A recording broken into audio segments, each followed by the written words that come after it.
Welcome to the closing argument. Today, Valentine's Day, the 14th of February.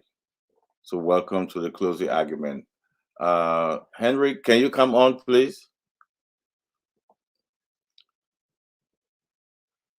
Let me say hi to everybody who celebrating Valentine's Day today.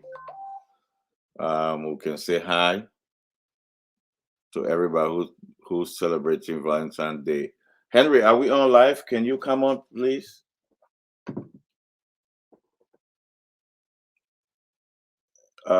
Henry, can you come on if we're on live so I can know? Uh,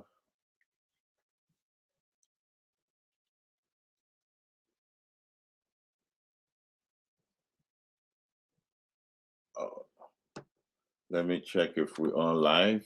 Uh, okay, thank you, D. Curtis. We are on. We are on live, but Henry, I want you to come on live because I want. In the meantime, I want some people to call in and see how they celebrated it. The Thanksgiving or how they celebrating the Thanksgiving, or depends where you are in the world. Um, can you just come on? I need a line to open so at least people can call in before the rest of my guys get here.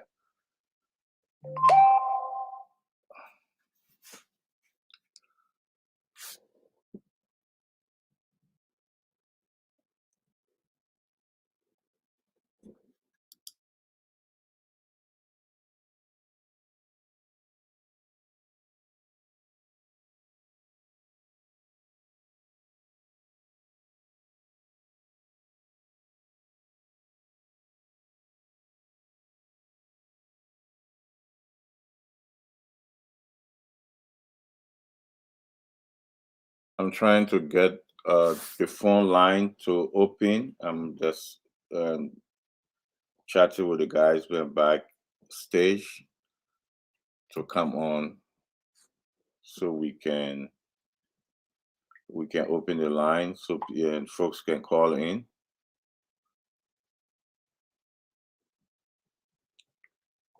So please come on, Henry, if you can hear me, come on.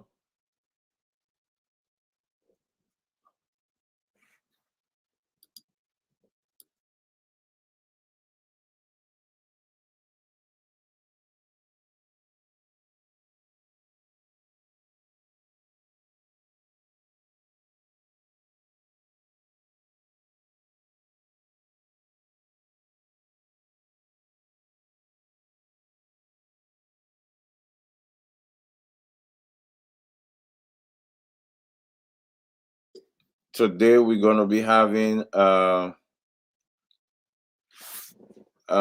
one of our interesting and we'll be having a guest. We'll be having, and I can see him backstage. Honorable Yeke Koluba will be our guest today,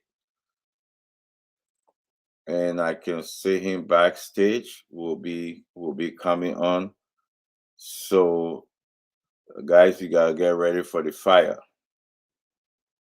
He's gonna be going all out today, and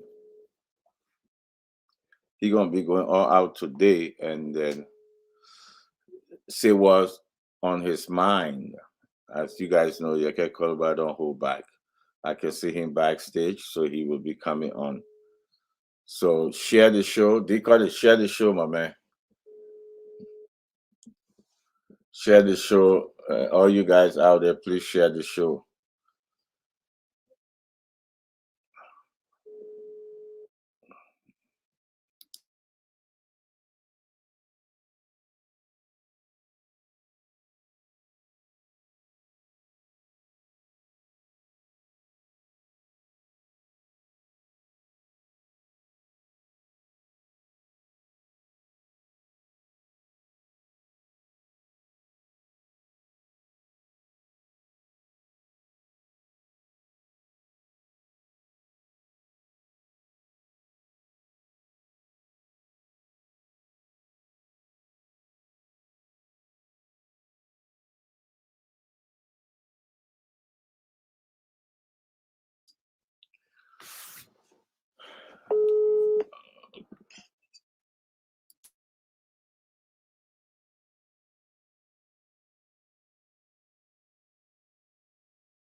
Okay. Henry is here. Henry, how are you, my brother? How are you?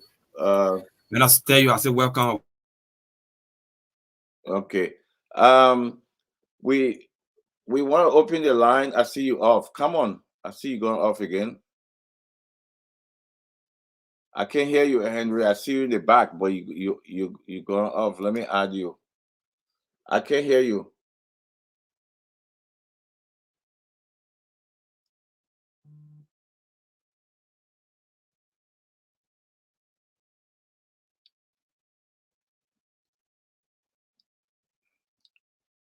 Okay, we're working on it. Some little technical difficulty out there from Liberia, from the studio, from the Truth FM.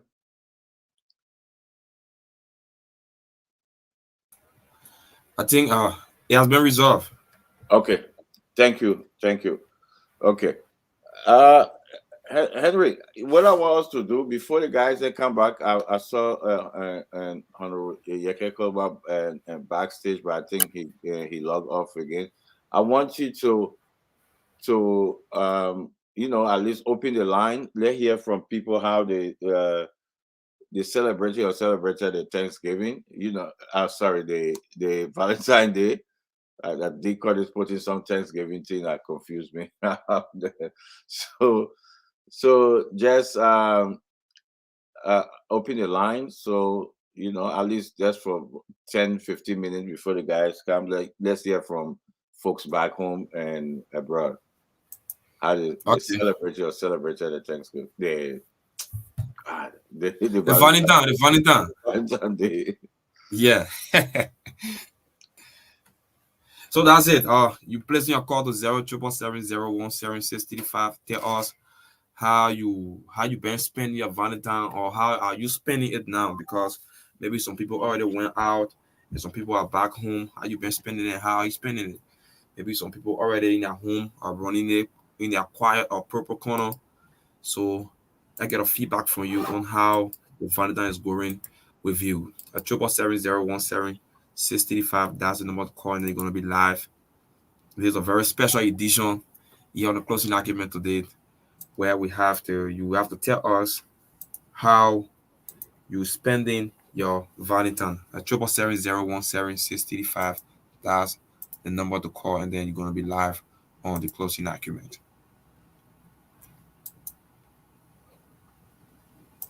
So let's say Dr. Peabody, welcome. Henry, namesake. Good to see you. Good to see you, Henry, namesake. Good to see you. Good to see you, my friend and brother, Keff Hassan. Yes, sir. How are Good you? to see you. Good to see you guys. Happy Valentine's to everybody and to your one and only special. Happy Valentine to all of you guys. Yeah, so let's get to the line. To this caller, how are you? I'm fine. Your name from where you join us? My name is Demetrius, calling from Kovacha community. How's Gobacha? Kovacha is cool. Yes, tell us how the Valentine been with you? Well, the Vanita is okay. I'm just taking and doing my one or two. When you say one or two, what you mean? Drinking and celebrating on my family. In your purple corner, right? Yeah. Yeah, that's the best thing to do, to stay home. Thank you. At 777017635. That's the number to call, and then you're gonna be live. Tell us how's the Valentine is going with you. To this caller, hello. How you doing? I'm doing good, Chief. What's about you? I'm from better. Your name from where you join us? I'm Jinsuke Babu calling from Tori District to be staff. What time is it? When it's done. Okay, 30 District and Williston. Go ahead. My city, my people come up, my having my Valentine with my beloved church. Okay. Yeah. With your wife and children? So I live in the 17, but I can't do a piece of job. Hi, Yaka. Thank you. Stay safe, Chief. Triple 70 176 35. Living with District 17. Boy. I told this caller, how are you? Your name from where you join us? Oh, Tina, you coming in too low. Just add your volume a little bit, please. Okay, Tina, how's Broadville? Okay, how's the vanilla going on? Hmm. Okay, Tina, I thank you for following. Okay. 070 176 35. Call and tell us how the vanilla with you or how you spending the vanilla. I told this caller, how are you? You are too low. I'm not getting you. Hello? Your name from where you join us? No, we are not getting you. Actually, you have to call back. You're sounding too low. You have to call back. The panelists got to get you. 770 176 35. That's the number to call. Yeah, one more. I'll just do two more calls, and then we'll get into the show. Right? Okay, just two more, and then we'll go back to the panelists. To this caller, how are you? I'm fine. You? I'm doing okay though. Yeah, my name is Younger Current. I'm calling from Philly. I was here. Oh wow, what's I going spent on? my weekend very, very good because I just from the power. I spent it with the Lord. Oh wow, that's the best place to be Yes. in the house of Amen. God. Amen. Amen. Okay, we'll take just one, and then we'll go back. Who's that lucky caller?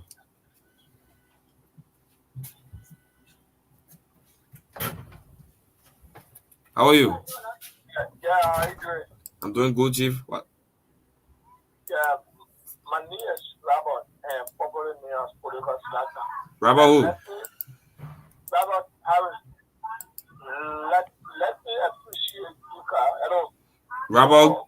Rabbi Harris calling from where? I'm told you from Poloba, Okay. Yeah, but Valentine, we thank God for level and find out. Very disappointing, very frustrating because the whole entire food is high, getting out of the few prices are up, and those two have taken pay. We are just going to there's not money to celebrate, and Valentine is useless to celebrate. One of these, no administration that came to rescue the zero contact. So thank you very much. Thank you, Chief. Anybody else? Anybody else? Before Yeah, one more, then we'll go to the show. One more, then we begin the show. the call keep coming. Yeah, let's do one more. Okay, this last caller. How are you? Yes, I'm alright. Your name from where you join us? My name is Usman, calling from Usman who? Usman who? Usman Konate. Okay, Usman, go ahead. Your name from where you joining us? Around the hour. Okay, go ahead. 1 minute. Yeah, probably Lazan. When you say Lavan fell, what you mean? Yeah, the Valentine is I tell you the somebody to get home here for. Okay, but I'm sorry. Bring on now. Okay, but I'm sorry. Man. Then Sorry, I'm gonna take her. That's it. All right, gentlemen. Wow. All right. Guys, thank you. Keff, welcome again. But Keff Hassan, welcome again. Henry, good to see you. Maybe we'll just recognize a few people that are watching, and then from there we just get into the show. We see D. Curtis. He said we on live. He said don't say anything bad, Kev. I think he will talk to you. Okay. All right. Thank you, D. Curtis. Patrick Kennedy. He said I hope President Baka is in country. Ghana president left Ghana today for a conference. Ooh. There's another news coming. D. Curtis said, Kev, you looking good. J. Emmanuel Nawa. Happy Valentine's Day to you, Kev. You might want to say Happy Valentine's, Kev. Alvin D. Charles Weir, he said following from Minnesota. Patrick Fode, what's up, Kev? Anna Tiller, can't wait. Have Yumtru Kanga, Miss Kanga, happy Valentine's Day. Thank you so much. She said, hope you guys has a lot of chocolate. My house, I got a few people here sick. My wife got cold. My son is sick. So anyway, we just fixed soup. Newly Kiki Nawa, following from Iadera A. Sheko Shek, following from Dwaza. Jonathan B. Williams, he said, thank for the show. I'm here to listing. Miss Asata Dawson is watching from Maryland. Otelo Swa is watching. Ruth Robert Pengba. Joe Dana Baby. I don't know what you mean. Edwin Crow, what's up, big brother? Happy Valentine's Day to you and your family, my brother. Anna Guer following from Mount Barkley Community. Rose Russell is watching. And our one and only Malcolm Shallow Runner is watching from Gettysburg, Maryland. We say, Malcolm, hope you having a great Valentine. Aliyu Kamara as well. Guys, welcome. The other will be joining us soon. Thank Keff Hassan. We are here. Valentine's Day. But as we talk about Valentine's Day, folks, we also the president of Liberia is out of the country. He went to Ghana. I think I understand he will be returning on today. He went on a working visit, and he was expected to meet with the president of the Republic of Ghana, His Excellency Nana Akufo-Addo, who was just recently in Liberia for the inauguration of President Joseph Mbaka. According to the news, the president left yesterday morning, and he was expected to meet, but we have not seen any official photo from the Ghanaian news agency in regards to the president meeting. Hopefully, maybe it will come up later. It will come up later, but I've been told by reliable sources that the president of Ghana has left, I believe, for Addis Ababa. But I cannot confirm or deny that the president did not meet with him. They probably met, and probably maybe photo will come up later. I'm not sure who all traveled, but I understand that the press secretary did not travel as well. So hopefully we'll get some update on the president visit to Ghana. But what I'm seeing here, what I'm getting here from the official Ghana news agency, President Nana Akufo-Addo leave for Munich and Addis Ababa, Ethiopia, I believe, for the 37 AU summit. I'm not sure. Maybe there will be information coming up with a meeting with President Joseph Newman Baka. I cannot confirm or deny. Maybe photo will come up, but we've been following the official news from Ghana. Hopefully something will come in. But Kev, what will you say about that? The president of Ghana has just left. I think leaving to go to Munich, I believe Germany, and to Addis Ababa for the OU summit. But I'm not sure whether he met the president of Ghana. I can't confirm it or not. What's your input on that? Well, the Ghanaian president left yesterday to Addis. Liberian president went to Ghana. I think it was on Monday, right? Or yesterday? Yeah, yesterday morning. Yeah. Okay, yesterday morning. He went yesterday morning, but the Ghanaian president left yesterday. So he said a walking visit. So did he meet him? We don't know. We'll wait for pictures and out there. But you left your press secretary. Kula did not travel. So there's more question than answer. So for me, the Liberian people need to and ask the question. He went undercover. I understand that he already in the country. I think he's back today. So He come back the same way he left. No information. No information. And the reason we're saying these things and we're asking those questions, because some of the stuff that they talked about that they're going to change. Uh, President we had travel, former President we had travel, but at least Liberian people knew. Oh, he stayed long, but at least the Liberian people know. When you look on the website of the mansion, after the people come and ask question, could I put something working trip or something, whatever she call it, but no names who travel with the president, nothing. And these are the things to talk about. Oh, President, we have traveled a lot of people. Look at the names, but now they can't even see names. Nothing. But one of the main thing, every president with they took over one of the first summit they go to, or every is the Addis summit. If he can travel to Ghana, what stop him from going to Addis to represent Liberia? What stop him? If you stay in the country, you will say, "Oh, okay, maybe they'll put a spin that he can travel." This thing, but he traveled to Ghana. So what stop him from going to Addis? You know, yeah, Kev, I don't understand that. To be honest, I don't get it.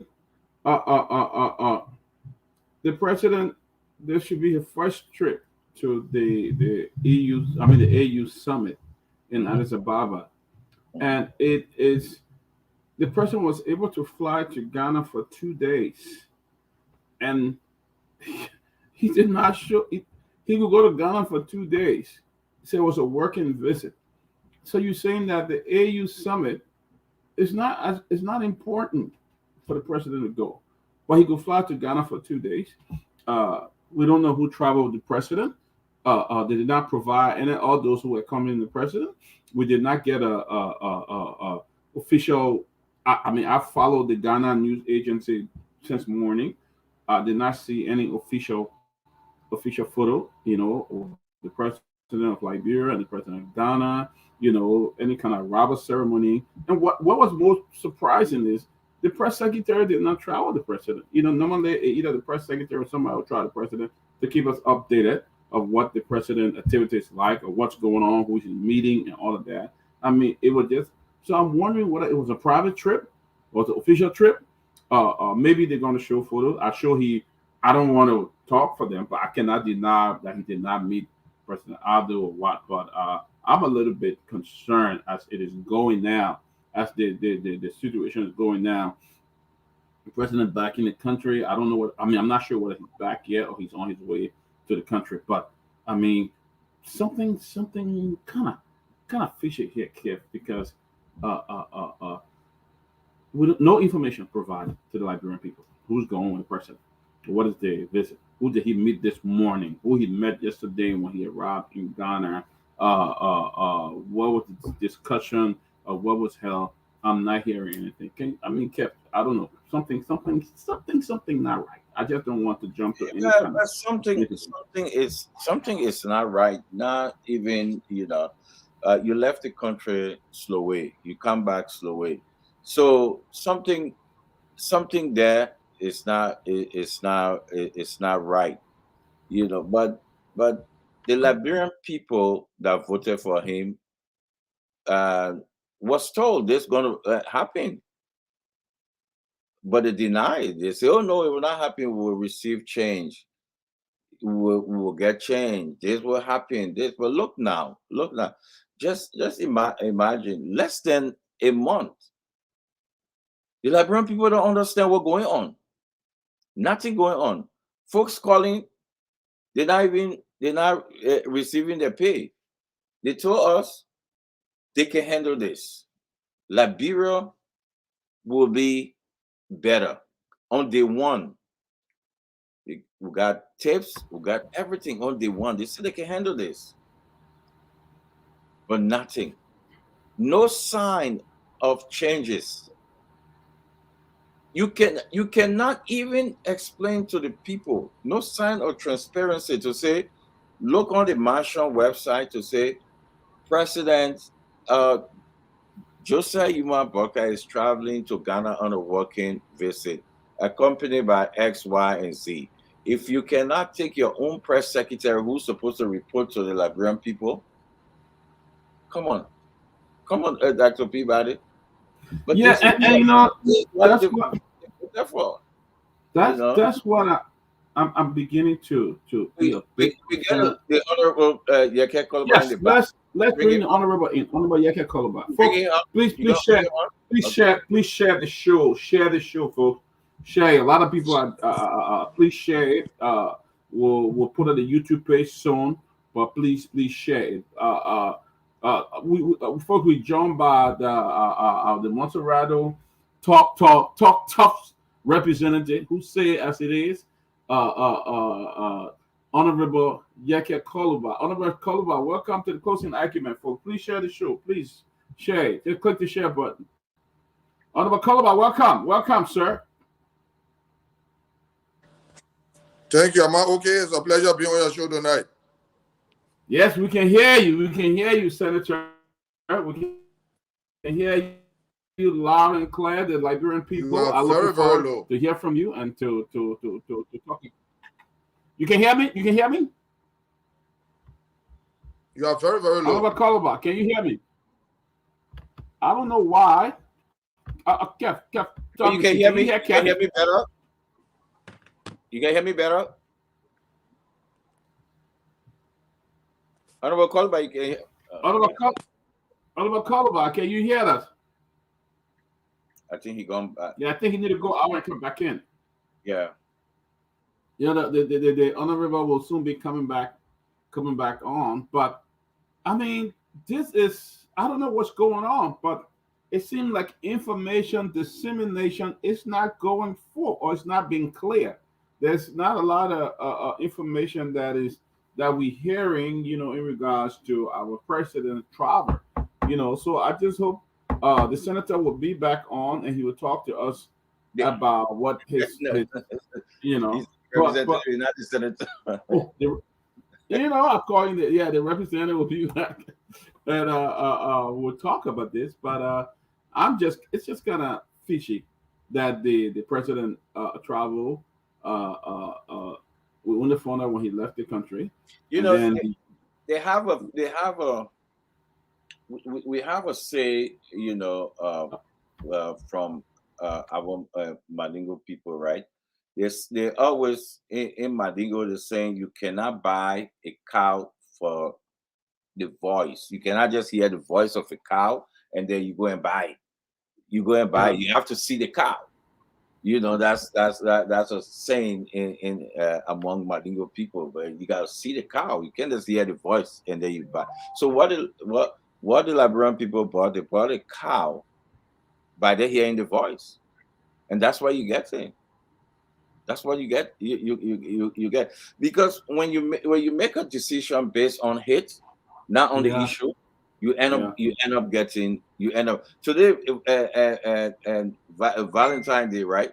If you're hmm gonna choose a woman based on because you just see that woman fine, but you're not choosing the woman based on her inner self, you end yeah, up getting something else, and that's yeah, what happened. That's what happened to the Liberian people. They decide, yeah, oh, Joe, you travel, you travel, you stay long, you travel, you did, but now they can't even tell you where this man is going. When people make noise, they put it. The Ghanaian president left yesterday. He was gone. He gone to Addis. What your own president just there, no picture, nothing. Maybe picture will come up. I don't know, but nothing showing. We're not seeing nothing. We're not hearing nothing. The person who's supposed to hear from, the person said, "I don't know when the president was traveling." Could I even know? Because she read in Liberia, never travel. So you oh, see, this is what you get. This is what you get. We always make that mistake. We always. But again, let me say let me say this: the Unity Party, actually, they came out and said, "Look, this party will not campaign." They said that Yomdi Kanga made that statement. So they gave you Right. what you want. They gave you what Yeah. you want. Yeah. You know. But So yeah, go ahead. you see the thing that Kev, I mean, this is scary, because, I think some information here is not going the way it should go. Uh, uh, uh, the president left. There's not a lot of information that's available. If I'm going to visit the president of Ghana and while I'm in the country, you know, the president left, and I'm probably still there. So what am I doing there? And the people here on President George Weah a lot about this. They went after President George Weah. Every time the president left the country, people were complaining he in Ghana and all kind of stuff. And then this kind of thing is happening. There's no information regarding the president arrival and his return from the country. The president has arrived in Ghana. Normally, the previous government would see Smith Toby or the other guy will be there. The president arrived, the president leaving, and all of that. When the president returned to the country, they will be at the airport. But we are not seeing anything like that. I mean, I don't know whether the information minister traveled the president, But isn't it? And so you can say this, right? You can you can you can say this. Dr. Peabody, you can say, okay, maybe our media here or something, but the Ghanaian media are not even reporting that Liberian president is yes, there on working visit. It's not in the only thing they're reporting that the president left. mhm, The Ghanaian media are not even talking about Liberian president there. They're not saying anything. They're not talking about it. right, When a president going in your country like Ghana, you see, Dr. Peabody, Ghana. I was in Ghana recently. yeah, Uh, the media out there, they're on top of everything. They will talk about it. They will even most of them will even speak in the tree language to the people. So they will know that president is in the country, but nothing there. But at least you know the reason why the Liberian people were saying this about and George Weah when he traveled, you can see him going there. They say, "Oh, okay, he traveled long, but he there." You can yeah, see him picture there, names. Oh, too much. A lot of people they will come on and say, "Oh, you went with 40 people, 100 people, 10,000 people." But this one, you don't even know who he went with. yeah. You We don't should. even know. Well, Julius, Lofa Julius here, and Lofa. I want to. We just trying to touch on the president departure to Ghana. There was some concerns that some questions that we had. We know the president left, and there was a communication issue that the president left the country for a working visit to Ghana, and he was going to meet with the president of Ghana as well and on other issues. But since the president left yesterday, we have not seen a photo of the president arrival. We are not seeing a photo of the president activities in Ghana. And I don't know how true it is, but I understand that he's on his way back, or he may be back in the country. And then we also just read that the president of Ghana has left Ghana for Munich and to Addis Ababa to attend the AU summit. Oh, do you care to say anything about that? Definitely. Good evening to all of you guys. Great to be on here. But most importantly, let me say happy Valentine's to all of the ladies on here who follow the closing argument religiously. We appreciate all of you. Hope you all were able to get your flowers at home. And if you didn't get one, go in the backyard and just rip one up and take it, because self love is also important.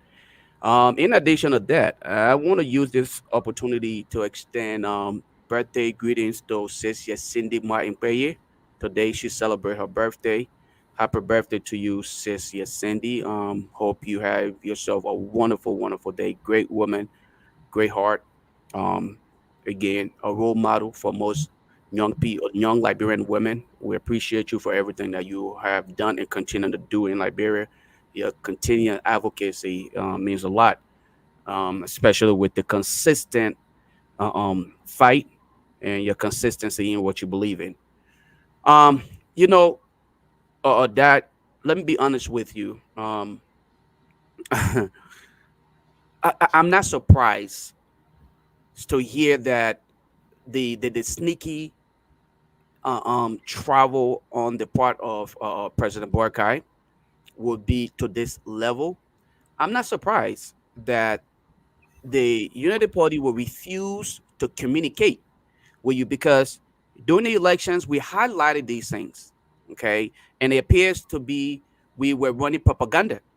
We warned that President Barkai and President Weah would have been 5 and 6. One person would have been worse, and in this case, it is obvious that President Barkai is proving to be the worst of both of them. They're refusing to communicate with you. Most recently, with the incident involving the military wives, how did Honorable Boycott address it? He recorded his voice and sent it to you. Something so crucial and important, all right, involving the military. Guess what he did? He purposely recorded his voice and sent it out instead of addressing the nation.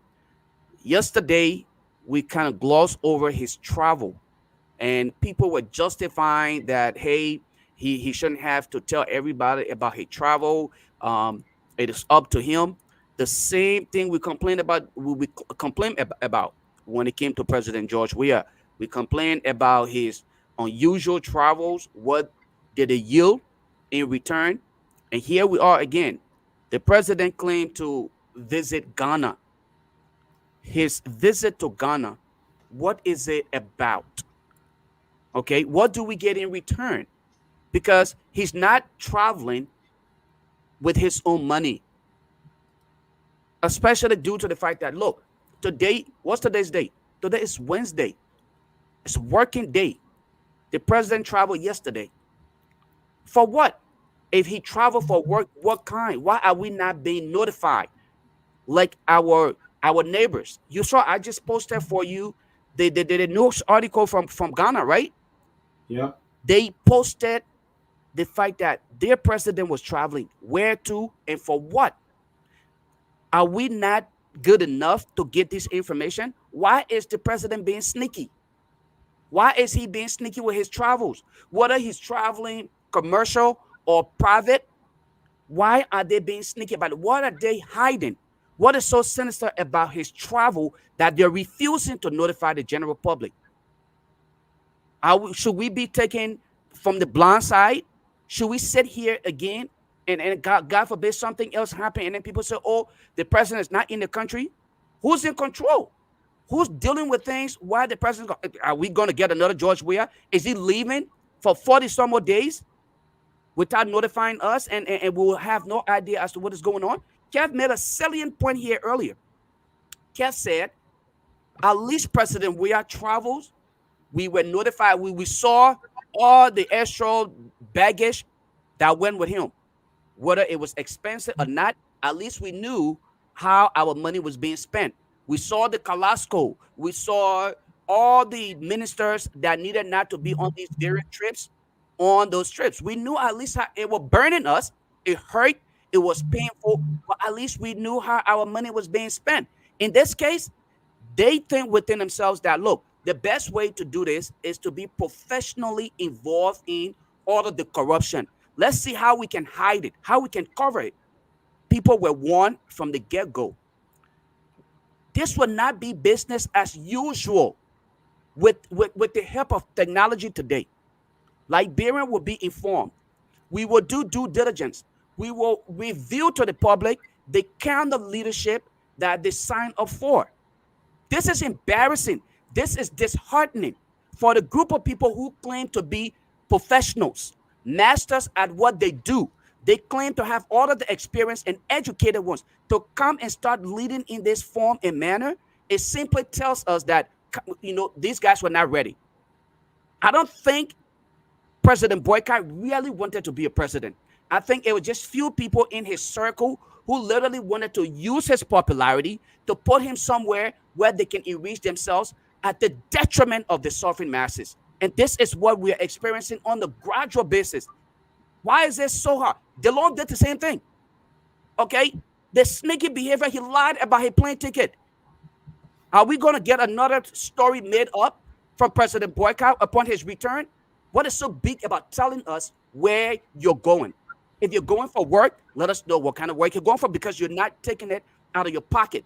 This is coming out of the pocket of innocent Liberian taxpayers like myself and you. Okay? So what's going on that he is not willing to reveal to us his travel plans and the decisions that is being made? That even people in his circle don't even know that he's traveling. There is something that we have to uncover for the sake of Liberia. And I think in this case, we should open up the phone lines, like get people's reaction to the sneaky travel of Honorable Boy Guy. I think that's the fair thing. Let's get people's. I think you know we need to give it. Let's give it some time in the middle of the show. Then we'll open up the phone line. But we want to get to the bottom of this. I want to get to the bottom of this on the president trial. I don't think there's anything sneaky about it. That's our president. He's the president of Liberia. It's everyone's president, and it's important for us to know what was the president activities like in Ghana. I hope they can come up and clear it out. There are a lot of things happening. We see the famous Prophet Key arrived in Liberia today, and all kind of stuff happening. But George, welcome, man. What's your? Well, I'm sure you've been following the show. We've been talking about the president departure from Liberia and his activities in Ghana. The press secretary did not travel. We don't know what's the activity. We did not see any photos or anything or any news of the president's activity. And now we are hearing that the president of Ghana has left Accra to go to another meeting. Did they meet? Did they have any kind of official communicate signed, John communicate and everything signed? It seemed like nothing like that. Don't want to talk about it.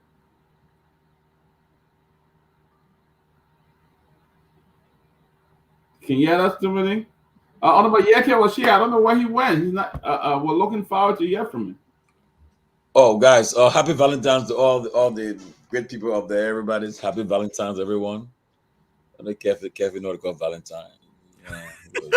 We're going to Tabata today in the chat room there. Oh. Anyway, Kev, welcome, man. What's up, Kev? Peabody, Lofa, what you got? Lofa, I call you today. Lofa, in son and tough meeting today. But anyway, let's make progress. You see your life. Lofa, check your phone, messenger. No. I saw it. Tomalin, I saw it. But even Grace, trying to get us too. Tell me that you talk to you. We were talking about the Yeke. You call him. Yeah. Yeke is making. Yeke is coming on. But look, guys, the president is back. He's in the country. He wants to see his friend and brother, President Kufu of Ghana, Nana Kufu, and Addo. And after he met him, the president of Ghana traveled to Munich, Germany. And President Boga is back, and he's resumed his duty. He's back. So let's see what happened, man. So we can, man, look, give the guy a little chance, man. The guy 100 days not over yet. Give the man a chance. 100 days we'll critique the guy, but right now, let JMB be JMB.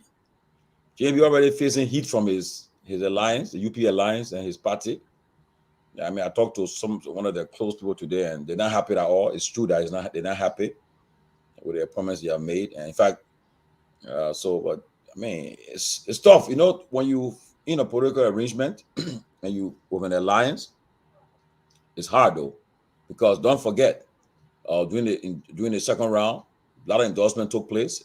Even the great what happened with the guy Appleton? The guy Appleton, you have Appleton name yet? Maybe he'll be.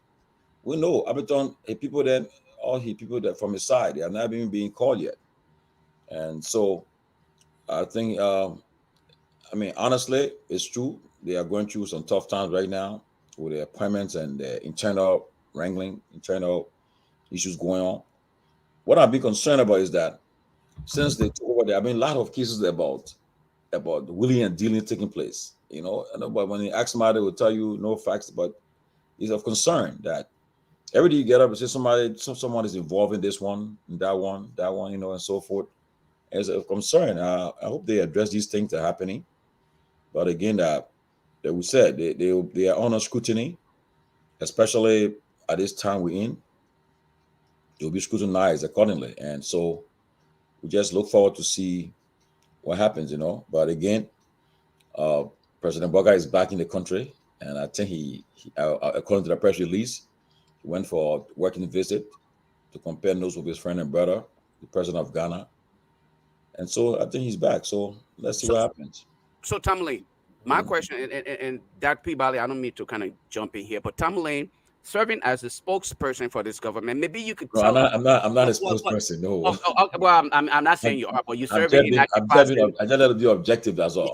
That's great, and that's what I like about you, though. But let me ask this question though: what influenced the decision to be sneaky with his trip? Why did he feel like he needed to be sneaky to get out the country without notifying the public? Because we are his employer. We employ him. We employ him. So whatever he's doing on our time, we need to be notified. It wouldn't have taken anything from him had he just notified the general. I don't think it was an impromptu visit. Did it just come up abruptly? He just making trips now without even planning it. I'm pretty sure it was planned. And if that is the case, why wasn't this trip mentioned on E-Mansion? Why wasn't it? As a matter of fact, they use their social media pages more than you can ever imagine. Why didn't they notify the public of this until the outburst, and then boom, they want to behave as though they're trying to deal with it? I don't Okay. think that's fair to Before I us. answer your question, let me just send out a shout Uh-huh. out to Helena Flomo, Ang Ang, Samuel Lomax, and Yomo True Kankranga, happy and Ben Besonga Kamara, happy, and also Achue Saros. Uh, Happy Valentine's to you guys. I love to see you guys following the show. But from what I was told, right, honestly, usually presidents when they're traveling, they in the past, it's not only the president we are, but President President we saw President Doe do it, President Taylor, all the people where government officials will line up to the airport to give them to get them to see them off. But I was told that I think that visit to Ghana was a visit that came up last minute, I think, and then so the flight they were going on, I think the flight, I think the plane was there earlier, whatever the case, and they left early that morning. That's why it was not all the pomp and pageantry that we usually see and so forth. But again, like I said, you guys, the public have a right to be concerned because he's the president of the country. And when he's traveling, I mean, usually is announced maybe the eve of the departure, the eve of the trip, they announce it to the public that he will be traveling out of the country. And but I think when he left the country before they put the announcement up and raised concern, and I think when people start to notice about it, and one thing about Liberia, I don't care what you do. You can be at that airport. Not everybody at that airport for UP. Some people at that airport for CDC. So somebody will give the news, oh, the president just came through the airport, he just left. And news will come up.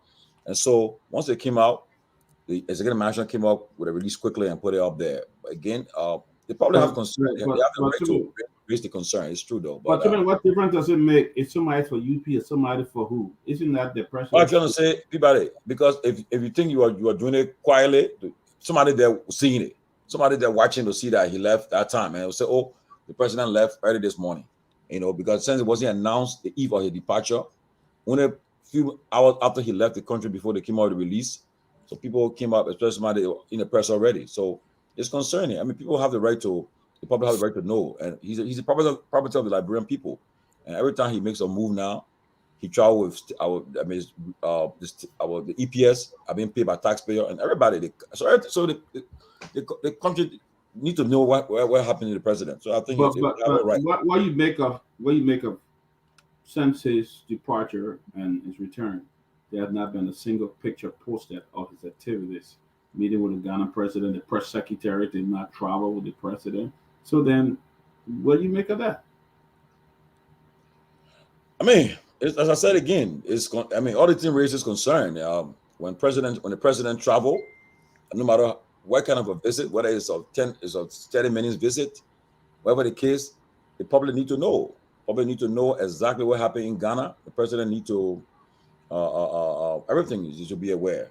You know, so it just and so that's why I see happening. People very accustomed to do. So Like, let me just say this all right. right, Tomalin. I don't think the concern of Liberian or those who are complaining is about the flamboyant nature of the travel or the trip. That is not it. And Liberians will complain if that is what they were concerned about. But what we are concerned about here is the sneaky nature of the trip and the fact that we are not being updated on why he traveled. Liberian can come out and assume. Remember during the election, he made several trips to Ghana, and people started to assume that it was health related. So would it be fair if people were to come up and start to assume that it is health related again? Then you will come up and say, why are people discussing the president's health or people praying for bad? So we should not give these opportunities for assumptions. I think it is only fair, and this shows some level of immaturity on the part of this government. This government is supposed to be sophisticated, mature enough to exhibit true understanding of leadership.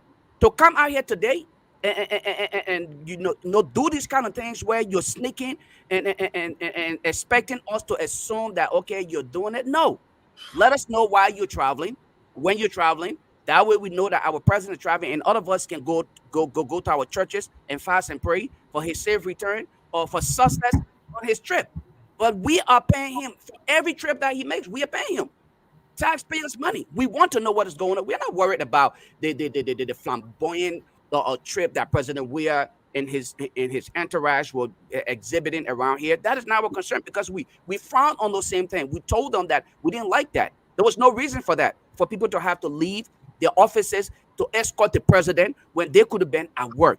But at the same time, we are also concerned that this, in quotation, professional, well-experienced government that's supposed to be transparent. They ran on transparency, sneaking out of the country and returning to the country in a very sneaky way. It's not an act of transparency. I think this is the focus of most Liberians, and this is their concern. Yeah, I think this is just not how things should go. This is not just how. Who's doing it, man? Stop it, Keff man. Hassan, Keff. When it comes to Stop this, man. when it comes to information dissemination, I don't think this is how it should be. I don't think this is how the government should start. I think the government, the president, the staff need to be inform the public of what is happening because this is how people come up with stories. This is how people come up with gossip and stuff like that. Because if they don't know what the president went to Ghana, if you don't show a photo of the president meeting his counterpart in Ghana, if you don't show his activities in Ghana, people start speculating, oh, the president was sick, oh, this one happened and that one happened. And then you have to come to defend something. Why not let the people know what the president's visit was about? I think this one is, I don't know, did he really go to meet Ghana? Did he travel on a walking visit? I mean, these are some of the questions. What did he go to do in Ghana? Is it a health related issue? What did he go to do there? I think we need to get those information, and nobody is telling the Liberian people, which is a concern. But we'd like to welcome Chairman Benjamin Sanvee as he get involved, our chief political strategist on the show here. He's going to dive into that, and then we got some other stuff. Yeke, I understand, will be joining us, and then we'll talk about what Liberian law action. Prophet Key arrives in Liberia. Chairman Ben, go ahead. Thank you. It's good to see you guys. And happy Valentine's Day to all the female supporters. I'm not saying happy Valentine's Day to you, so you don't be looking. Kev, don't look. To all our female supporters out there, we say Happy Valentine's Day. Women, our mothers, our sisters, our friends, everybody, we say Happy Valentine's Day. So what's the fuss about that? Yeah, Africa, I understand the president is. I understand the president is back in the country. From what I have been told, at least we did some checkup. But what's the? I mean, I don't look. I don't. You know, and I hate to sound like a broken record here. You know, Peabody.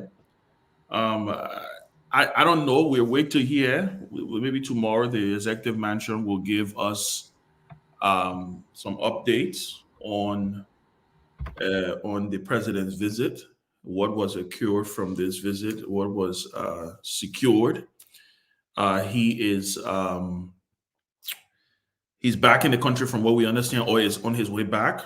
You know, thank God the president is safe. He's coming back safely. But I don't know. I think the issue here has to do with what that he went. I let Lofa say he was sneaking. He got they announced that he was in Ghana. He was on a working visit. And there are a couple of things though. Working visit is different from a state visit, right? So state visit is the pomp and pageantry, they show up at the palace and the mansions, and the working visit is kind of semi-private, right? The president goes in there, he have a meeting with his counterpart, but then he does other things that are kind of what they call OTR, off the record, right? Look, again, this is what Liberians voted for. I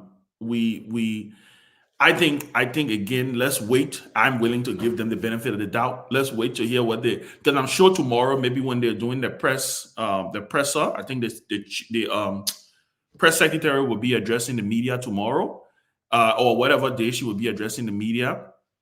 I'm sure there will be questions about this trip. I'm definitely sure that there will be questions about this trip. But let me say this: let's wait to hear what they have to say. What was the reason behind this visit? What was the purpose of this visit? Obviously, I'm sure taxpayers' dollars were spent, so definitely, people have a right to ask.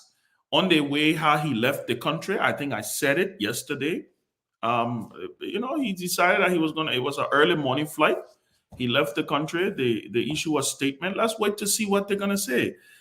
Look, I'm not gonna, you know, Peabody, I'm not gonna beat this thing over and over and over. Look, we as a people, we have to understand something, that when we make these decisions, right? At least the majority of us who voted for President Boakai, you take the good, you take the bad, you take the ugly, you take everything that comes with the package. You're voting for, this is a marriage, right? It's almost like a marriage when you vote for a president.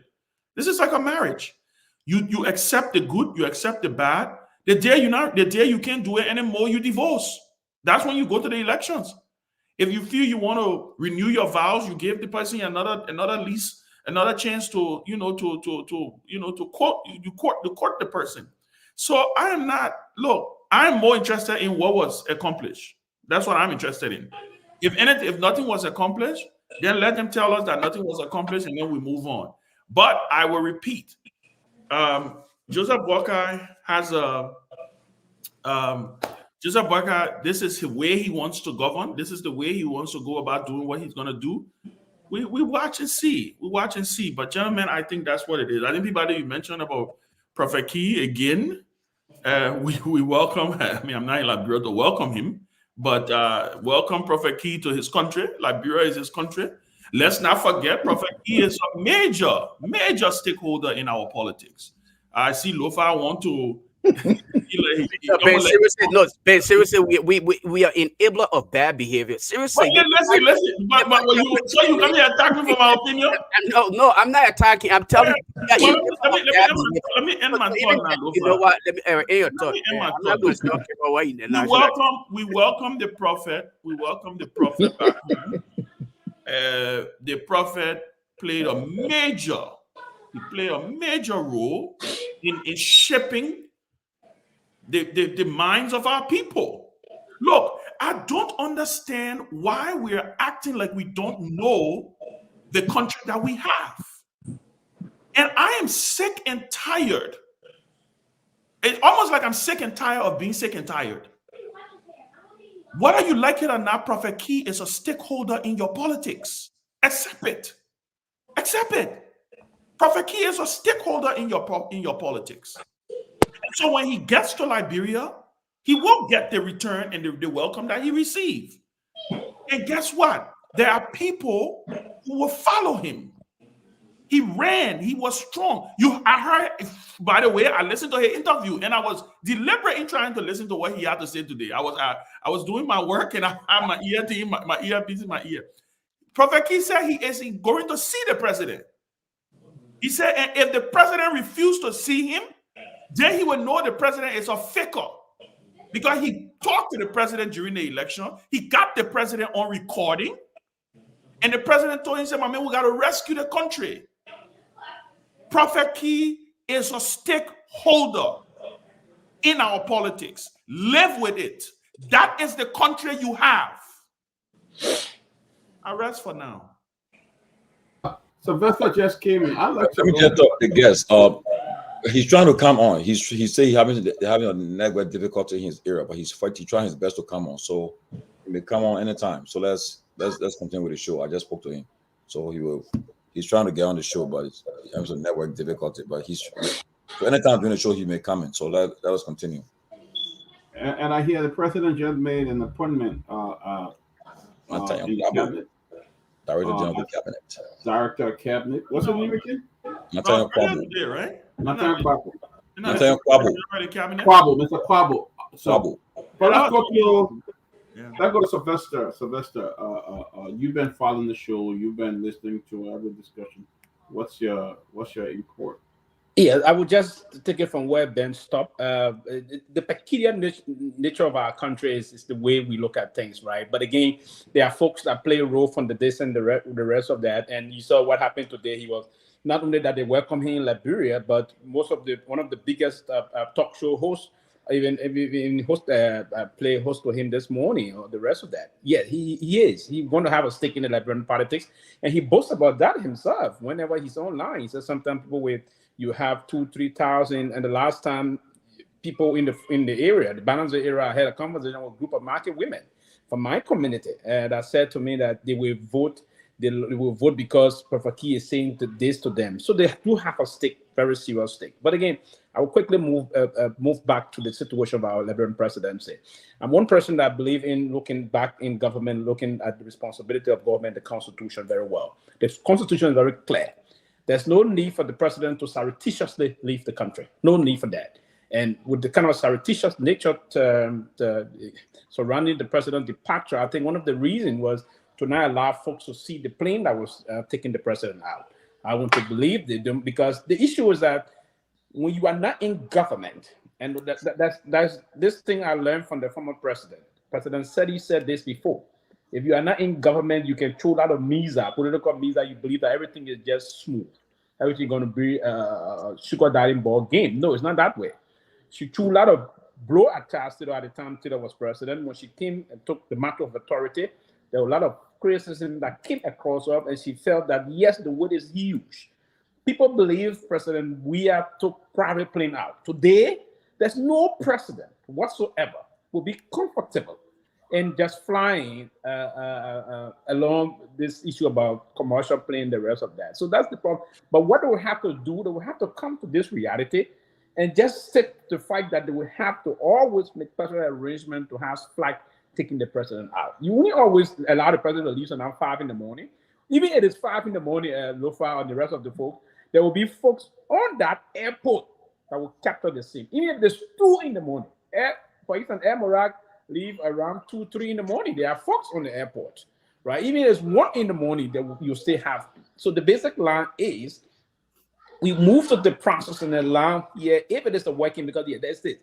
If it's a state visit and a working visit, the president of working visit will just move. There would not be the state of the guy of honor and the rest of that. There wouldn't be the state banquet That's the difference from a state visit and that of a working. A working visit is where you just move in, and even if it's a working visit, there are meetings that will be arranged in the state house, and the state house is strategically located in Accra. So, probably the press secretary office or the press office of the president need to beef up their job and say to us what the mission of the president, because the prerogative of us, the Liberian people, to know the mission of our president, because it is taxpayer money that is sending him out in all the lines. So, if you will have to operate in your most surreptitious manner with the highest seat of our country, I don't think it's the way that we need to move. We need to be more open to the process and allow the people to move. And that's why Article 10 of the Constitution of the Republic of Liberia is clear, that the government should ensure the teaching of the Constitution, and the government should also talk about the activities of the governance. It's important. So this is not something someone just sitting and saying, right? In oblivion. No, this is something that the Constitution of the Republic is trying to amplify and elevate at a very higher level. So we need to understand this from that perspective and bring governance to bear. If you talk about government, it's about being open-minded and move to the people issue. So yeah, I would think that we need to do a lot of things in moving the country forward and opening the country up, and instead of operating the way we want to operate. Can I ask a question, please? Anybody? Go ahead. Purpose coming in. Go ahead. Did the press secretary travel with the president on this trip? No, she didn't. The information I got is that Charles Snyder was on this trip. No, but Charles Snyder is not the press secretary. Exactly. First of all, for me, that is a problem. Whether the president is going on a working visit, yes, or state visit, the press secretary should travel with the president at all times. 100%. That is the person who will be able to provide information to the public. Yeah. So I don't understand why the press secretary didn't go on this trip, which I think is a red flag, right? It is a red flag. If you put out a statement saying that the president is traveling, he's on his way on a working visit to meet with the president of Ghana, the press secretary, if nobody's supposed to be on that trip, the press secretary is supposed to be on that trip. And Charles Snyder is not the press secretary. He's ambassador at large. He's exactly doing the job of the press secretary. This is no longer the Unity Party campaign or the JMB Foundation. This is the government of Liberia. He happens to be the president of the country. So I just wanted to ask that question because I know, like I say, when she have her regular press briefing, which by the way, is a good thing that she does that, right? I know there's going to be questions about this trip. I'm hoping she will have the answers to be able to give the Liberian people, rather than it just being well, it was a working visit, So I just thought to ask that. Yeah, but even on a working visit, there will always be joint communicate also. Now there will be joint communicate from a working visit in some line, though it will be a little brief and not be as it would be with a state visit. But again, the president working, he went to work. There should be a report coming out of work. So you're right, Ben, to mention that the press secretary absent is a concern. And to what extent will we have to wait to hear from the president? Again, Ben, you and other people know a lot about government because you have had opportunity to work in government. How long should we have to wait to hear about the president? And let me just emphasize on this, right? Not just a mere president, but a man who worked in government his entire life, served as a vice president, understands the protocol, okay? Sat back for 6 consecutive years on the bench. And as it is often said, let me use a soccer analogy. The bench players are the best. The bench players, the ones who sit and not on the field, they can better dictate how the goal is supposed to be scored and what should have been done. He played that role for 6 consecutive years. Now he's given the mantle of authority. How long should we wait? Lofa, the executive mansion just issued a release on the president's return. Okay, what did it say? It's on the mansion's website. I don't know. I can send it to you. We need to put it up. Yeah, here. send it to me. Send it to me. Right? Yeah, yes, it said. Yeah. We must put fire on their backs for them to do this kind of thing. I mean, at least they did it now, Lofa. No. Oh, yeah, no. Don't let me learn now. Okay. We must go through all of this. Ben, you know what it takes for me to purchase Tylenol? That I will sit here and have to remind them on their jobs, then go and after they did this entire podcast, going to take my Tylenol. They should not put me through that. I'm paying taxes already. Let them take the taxes and get the piece of job done. Is that simple? Maybe the executive management listen to you. So for immediate release, President Boga returns home from Ghana after a brief working visit. Okay. His Excellency Joseph Human Boga, Senior President of the Republic of Liberia, returns home following a brief successful working visit to the Republic of Ghana. While away, he held talks with members of the Ghanaian government. During his meeting with his Ghanaian counterparts, the president extended appreciation for the support received prior to and during his inauguration as an invitation by Ghanaian leader President Nana Akufo-Addo. For his part, the Vice President of Ghana, Honorable Mahamadou Bawumia, expressed excitement for the visit and assured the Liberian leader of their continuous support and commitment. Wait, Dominic, please stop. I'm confused about this press release. I know you're going to pick it up there. Did he meet the president or he met the vice president? The vice president.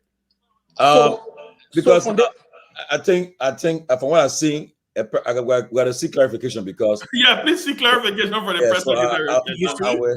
You see, the way they structure the release, that's the problem. So he met the president. He met the president yesterday and met the vice president today. But the way they went about structuring the release, put in another clap. But yes. But they constructed the release. That's it. The release is supposed to have indicated the moment he met the president that changes versus today meeting with the vice president. That should be in the release. But again, it doesn't say that he met with the president though. No, it said he met with his counterpart. His counterpart is the president. Well, the counterpart could be the vice president. Can we read that again? No, the vice president is not his counterpart. No, the vice president is not his counterpart. But can we read that again? Why is it named? He said during his meeting with his Ghanaian counterpart. Including the vice president. The president extended appreciation. So apparently, from what I see, apparently he didn't meet the president of Ghana. I don't think he met the president. Let me say this. He met the vice president. Family, do us a favor. Read that. Let's read it. It's simple. Let's put it up and read it. Right. Yeah. Did you send it to me? During his meeting with his Ghanaian counterparts, the president extended. Okay, the guy asked for it. Yes. Appreciation for the support received prior to and during his inauguration. So he only recognized, he acknowledged Nana Akufo-Addo attending his inauguration and the support he gave him during inauguration. Okay. That way he acknowledged, but they didn't say he held talks with his Ghanaian counterpart. President. Okay. So he went to meet the vice president while the president of Ghana was actually on good business for his people. Okay. The statement issued yesterday said that he was going to meet the president of Ghana. President of Ghana. Yes. This is not correct. Yeah, and the president of Ghana traveled today for Germany. Yeah, but for good business. Let me tell you, from my understanding, my understanding here, it looks like, right, because like Peabody said, they stated that he was supposed to meet with the president of Ghana in the departure statement. This press release is stating, because even when they said during his meeting with his Ghanaian counterparts, the president extended appreciation for the support received prior to his inauguration, prior to and during his inauguration, as well as the visit of Ghanaian leader President Akufo-Addo. For his part, the vice president of Ghana, somebody mute yourself if you're calling somebody. So for him, the vice president, Honorable Bawumia, expressed excitement for the visit and assured the Liberian leader of continuous support to Liberia, right? So apparently, it looks like he met with the vice president of Ghana. And this presser has to do with his meeting with the vice president of Ghana. I'm getting a call. Let me take this call. Y'all can Kev or Lofa, you can take it up.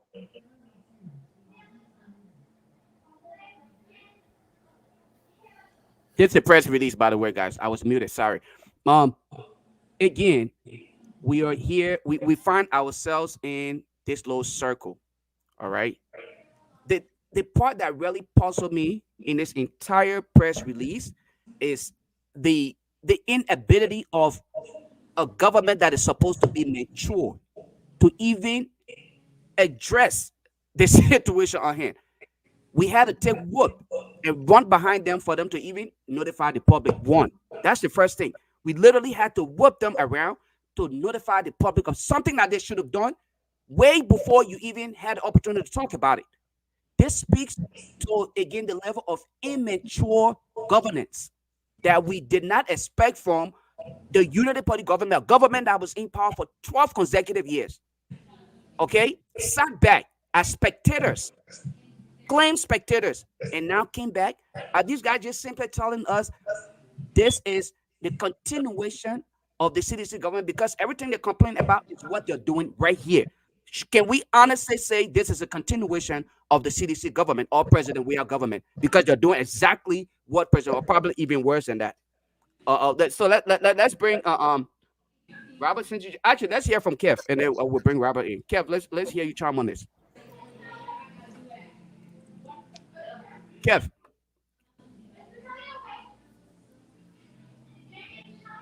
Kev, can you hear me? Yeah, I can hear you. Let's hear you chime on this. Uh, I listen to you guys,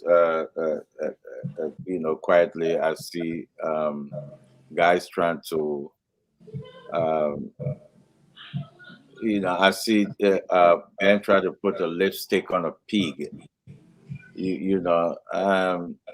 When you try to put a lipstick on a pig, and it will end up being a pig.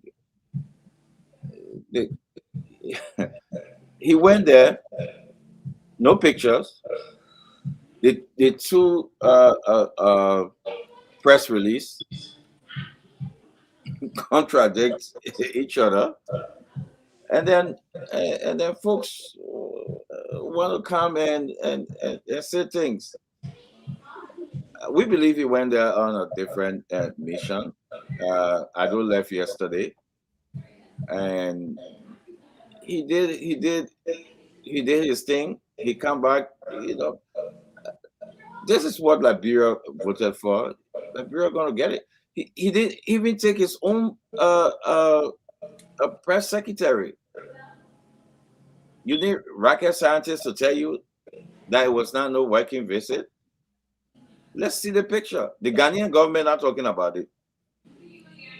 So for me, people should start putting a lipstick on a pig, man. You stop doing that. A pig will always be a pig. So what happening? And Liberian people voted for what they got. You gotta continue to get it. So for me, you what do you say? You reap what you sow, right? That's what Liberian people gonna get, because we know that some of us receive beating, insults, threaten our lives, that we can walk freely because we supported George Manawia, and they said to us, he traveled, he took 40 people. But at least you can go on the marshal and see who traveling with the president.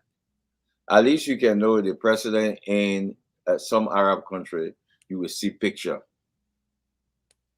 You can say, okay, yeah, you see the picture there. He's sitting down this, he doing this, he doing that. At least you see things. But you have two different press conferences, and folks want to say, oh, okay, they held this. You cannot do that. What we have in here is because the Liberian people who voted for GMB wanted it. They wanted it, and we told them. We speak to some people in the back.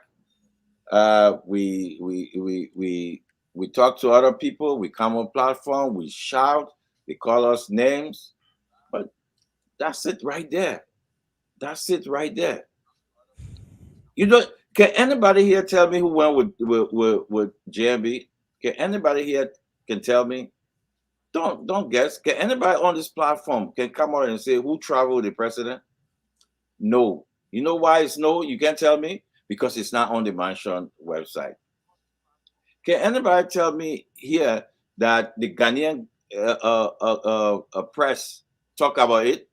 They spoke about your president went there? The answer is no. The answer is no. So that's what we're getting. So let me say this, and I'll repeat this again. Folks, you don't put lipstick on a pig.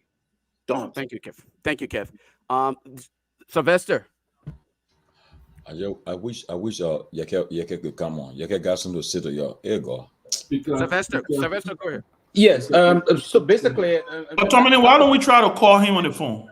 Yeah, that would be okay. Also, Let me see. Yeah, try to get him on the phone. Yeah. This kind of bullshit lie doesn't make sense. yeah, I think it is time that we be very serious. This is the governance process, right? If you say Sylvester, Lofa is saying Sylvester cannot handle this job, I can do it better. If you came in, basically you have to prove that Sylvester could not do this job. Yes, That's sir. the problem. Yes, sir. That is the problem of Sonia. President, we are all of the time 24 hours of the trip. The name of those traveling with the president and he interacts will be announced. yes. It will be announced, and there will be an official gazette through the Ministry of Foreign Affairs. And the president did not announce it. There was an official gazette from the Ministry of Foreign Affairs. And you also see them. You also Announcing. see them going their plane. Yes, announcing through that official gazette that those are people traveling with the interaction with the president of the republic. It is clear, obvious, and something up, right? And when they arrive, even before they arrive, you will see the advance team, the press secretary, the deputy press secretary, Smith Toby will be there to document everything. It will be well documented and the rest of that. That's the president, that's the higher office in our country. And that within the executive law of the Republic of Liberia, that the president activities should be it should be gazetted. It's not an issue that we have to do outside the picture. It's part of our function, it's part of our bureaucracy and the rest of that. The way we starting, the get-go is not good. We need to do some adjustment for our president to be open and say to us what is happening in our country so we can understand that. The office of the president, press secretary, and the public, there have to be that kind of a rapprochement that we know what is unfolding so we can, or not, we voted for this president. It's the people president, so we have to know things. Yeah. I mean, Thank you. So, guys, I will bring Robert in shortly, but let me just say, we'll give Robert the opportunity to chime in here, at least for the minute or two, and then we'll open up the phone lines to get the people's reaction, both back home and here. What do they make of? I think we should get the people to be a part of this. So, Robert, come in quickly and just chime in for a little bit so we can get the phone lines open. Jella, why Robert is coming on, and when Representative Yeke Koluba picks up, we will cut the phone lines back home. We'll cut them also on Koluba can chime in here. So thank you. Go ahead, Robert. Thank you. Happy Valentine's to all of the ladies that are watching. Happy Valentine's to you guys, and I hope everyone feel loved. But I agree with Kev 100%. I think there's an echo. Can we mute ourselves? I'm hearing myself. But I agree with Kev 100%. I mean, you can't spin this any other way. I'm sorry, you just can't. If this was George Weah, I mean, the media will be going ballistic right now. This is becoming a trend where the information just does not match the reality of the facts. I mean, this is just the truth. Are we just going to accept this stuff and this is going to be the norm? We can't accept this as the norm. The government must be truthful to its citizens. Look, I listened to the press secretary, and you know what? Credit to her. I mean, like Ben said yesterday, she's new and she's trying to find her way. But goddamn, she's not a baby. Fofana is not a baby. She's a grown woman, and in fact, she had a press conference basically telling the country, I'm no little girl. I'm a married woman with children. When is she going to get it right? I mean, and I'm not going to blame her, but when is she going to start asking some of the tough questions? When is she going to start verifying some of these things? They're very clear that they're meeting with the president. Now in the other press conference, they met with the vice president. The question is, who did they really meet with, and how are we supposed to believe it? Without seeing any pictures, any formula, nothing whatsoever. Were they even in Ghana? Did they even go to Ghana? They could be in Ivory Coast for all we care. We don't know. So I mean, I don't even know what to say about this, but this is unacceptable. If the president, what happened? I mean, you feel into these theories that The president could have gone for a medical checkup. It could have been a different kind of emergency. I mean, you're giving all of these things that are happening are validating the points of people like Kev.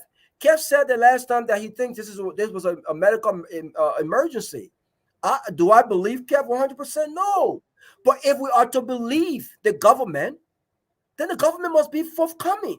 You can't tell us you're going for a 2-day visit, you're going to meet with your counterpart, the president, and then you come back and tell us that, oh, the trip is cut short, it was successful, you met with the vice president.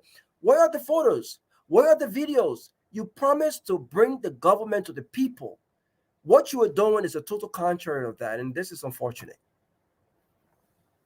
Thank you, Robert. Quickly, guys, the Cash App is at the bottom here. Please do not forget to contribute. We keep this young man in the studio and others for, I mean, a really long time. It's risky that they will have to use public Lofa, transportation. quick question So- to Ben. Quick question to Ben. Ben, so Let's open the phone line, Kev, please. Yeah, quick. I just want to. Yes, let's open the phone line. You ask Ben your question, please. One second. It's a yes or no from Ben. Ben don't know how to answer 2 seconds question, bro. No, stop. Ben will answer. Ben. So Muhammad is an opposition to Kufuor, right? Who? Yes, Muhammad. Yeah, he's an opposition to Kufuor. Who? What are you talking about? What's the question though? But people get a question, and he's doing business with the government. I don't get it. So that means President Bokar is doing business with Kufuor opposition folks. Well, let me say this. If you put it that way, so the Muhammad came in the country. Look at the phone line, right? The Muhammad came in the country is a brother to the. Peewee, do me a favor. Hold your thought on that. Let's go to the phone lines and let's get calls from the people back home. At least a minute apiece, please, and then we'll take calls from here in the diaspora. Please. Let's do a quick call. Yeah, and then we'll get back. But we need to talk about this live. We shouldn't just 01765,000 the motor call, and then we're going to get you live on a closing document. I do believe we're seeing onward our panelists are saying that 777-01765 to the very first caller. Hello. Yeah, hello. How are you, sir?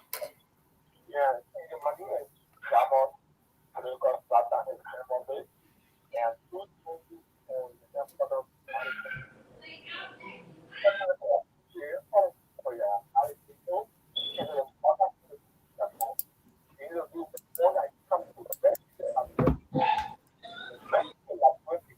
that would be $3 which was stop stay up on up there at country between reaching the country or stop stay up on that was how many persons get criticized yesterday. This country will be rescued. People are suffering on a daily basis. You have raised the going up. The thing present going by your car ragged thing. These are the things that you criticize when you choose man we are. And you must afford the state. Stop with them. You see, the big power is all parents or let's say moving up is a single contradiction, is a complete embarrassment. It continues to embarrass the country for anything and the on public platform. Just 2 days ago, our armed forces celebration was cancelled when it based on the leadership executive. These are business government that you have experience in the government. You have experience in all the the appointed job the minister in the these are leadership consultation, but we are watching him. We are waiting for it. It is 3 months. His only that is able to asking for a place. We shall return from grandfather country or retreat. We will confront him because in all the level of deception, the last will have people today. They have been resuscitated the economy. They have been blessed with the economy. Start taking people from all of that. People who are looking for things, needs. You start seeing when they take them for on the street. How are you going to press for these people? How are people coming back in the community? The against us will increase. The persecution will increase. These are blessed. These are serious contradiction. Okay, thank you. Don't care about government. Thank you. 777-01765 dial the number to call, and then we're going to get you live on the closing document. To this caller. Hello. Yeah, hello. How are you? I'm doing good, and you? I'm okay. Madam Mayor called in from the school clinic. Okay, from District 4. Go ahead. This government is a call at this government.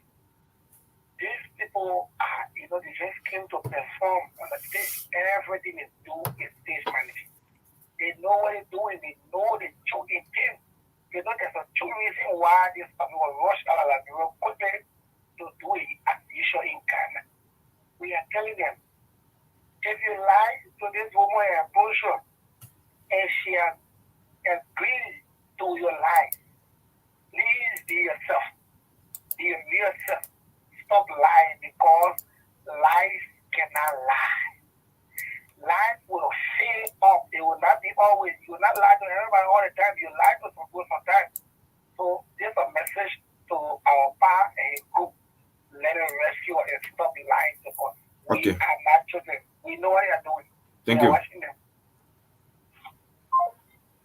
770-17-635.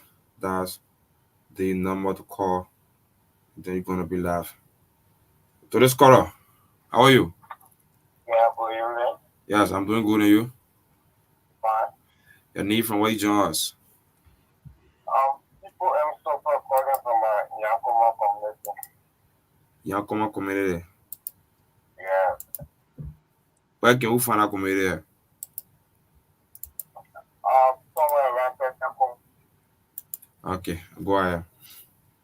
Yeah, I just want to send in a report it is too early for them to decline because we told them what was going to happen in the nearby future and they said that we were just dying.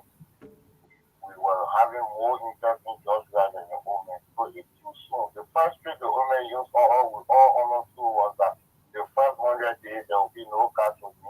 And he calculated the days that he would be elected. So the day the rain season would start, he knew that we could be in the dry season at that time. So let's just keep looking at him and see all of the tricks that we were talking about that we're going to be sharing to the Lebron board. Thank you. Okay, thank you so much. Henry, let's take 3 more so we can get back to the panelists, please. 3 more calls. Okay, 770-17-635. That's the number to call, and then you're going to be live. To who's this? 770-17-635. That's the number to call. So while we are with the call, I think you guys can be like. Okay. Okay. To this caller. Hello. Hello. How are you? Fine. This is William Stewart calling from Cowell. William Stewart from Cowell. Go ahead, William. Yeah, my take here is the people feel that the whole process is still Unity Party. The Unity Party folks are still thinking that the lie they got in power with deceptive, so they think they will continue on the path. Knowing that Liberian people because of his experience, but instead of rescuing the Liberian people, us, we are there rescuing him. For me, my take to the visit to Ghana, there was a saying when the election of Baka was doing business with some Russian that are in, they always come in Ghana to transit their where they meet. There's some financial obligation that you have to do, and the people never want to see any other person but him to go and settle their issues. So you have to do that sneaking with all, carrying other people then with him. For me, I have to. And if you check it, because if you meet your counterpart, you have foreign press on a sister radio station this evening, the Ghanaian, they call your counterpart there, or press counterpart, and they send someone to release the activity of the Ghanaian government to the sister radio station. Yeah. So they try to do verification on the trip. It's all false. Okay. Thank you. Just 2 more. Yeah. Then we'll turn back. I got, while you're waiting for that, let me take this call on the line. Oh, go ahead. Hello? How are you? I'm from Emmanuel Park calling from Mumbai. Okay, go ahead. Yeah, the issue, but we just want to call on the president for anything in the country like that. Go to work, come from work,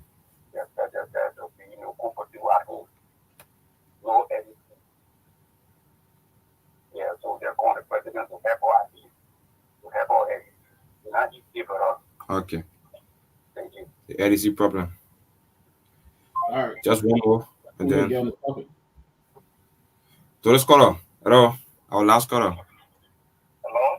How are you? I'm okay. Your name from where you join us? This is Tanzania Kabwe. Okay. Okay, Nathan, go ahead. Yeah, I just want to say this to my president that those that are around him, I've seen them to be his problem. Kind of a bad behavior and the way he wish to do things around him. You should know that any other thing that happens to this government, they are all held responsible because they gave advice to our president.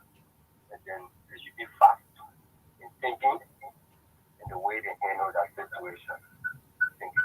Okay, thank you so much. Thank That's you. it. Let's take this It's caller. Let's take this caller from here. Caller, your name and where you calling from? Thank you, guys. My name is Quita Lawrence London from Massachusetts, and I want to say thank you to everybody on the show.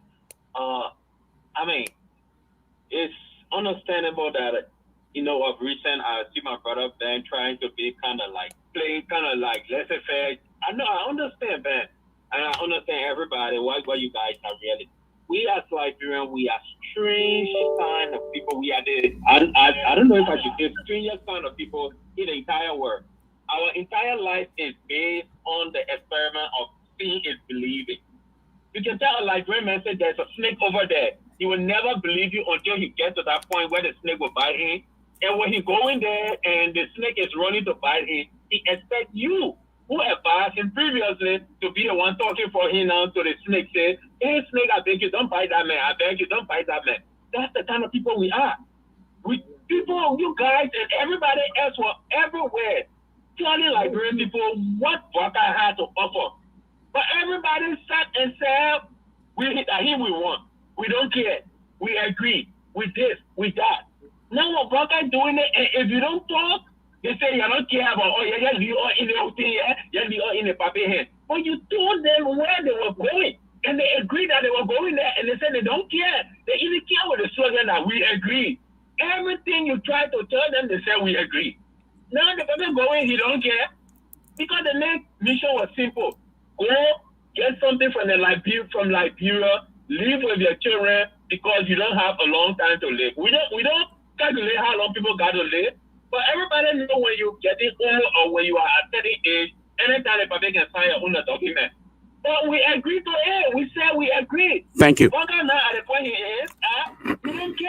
So Thank- we'll continue to complain. If you don't talk, they will say you're not talking for us. Thank you, So caller. we're in that position. Thank you. Let's take the next caller here. Caller 443, last four is 4168. Caller, your name and where you calling from.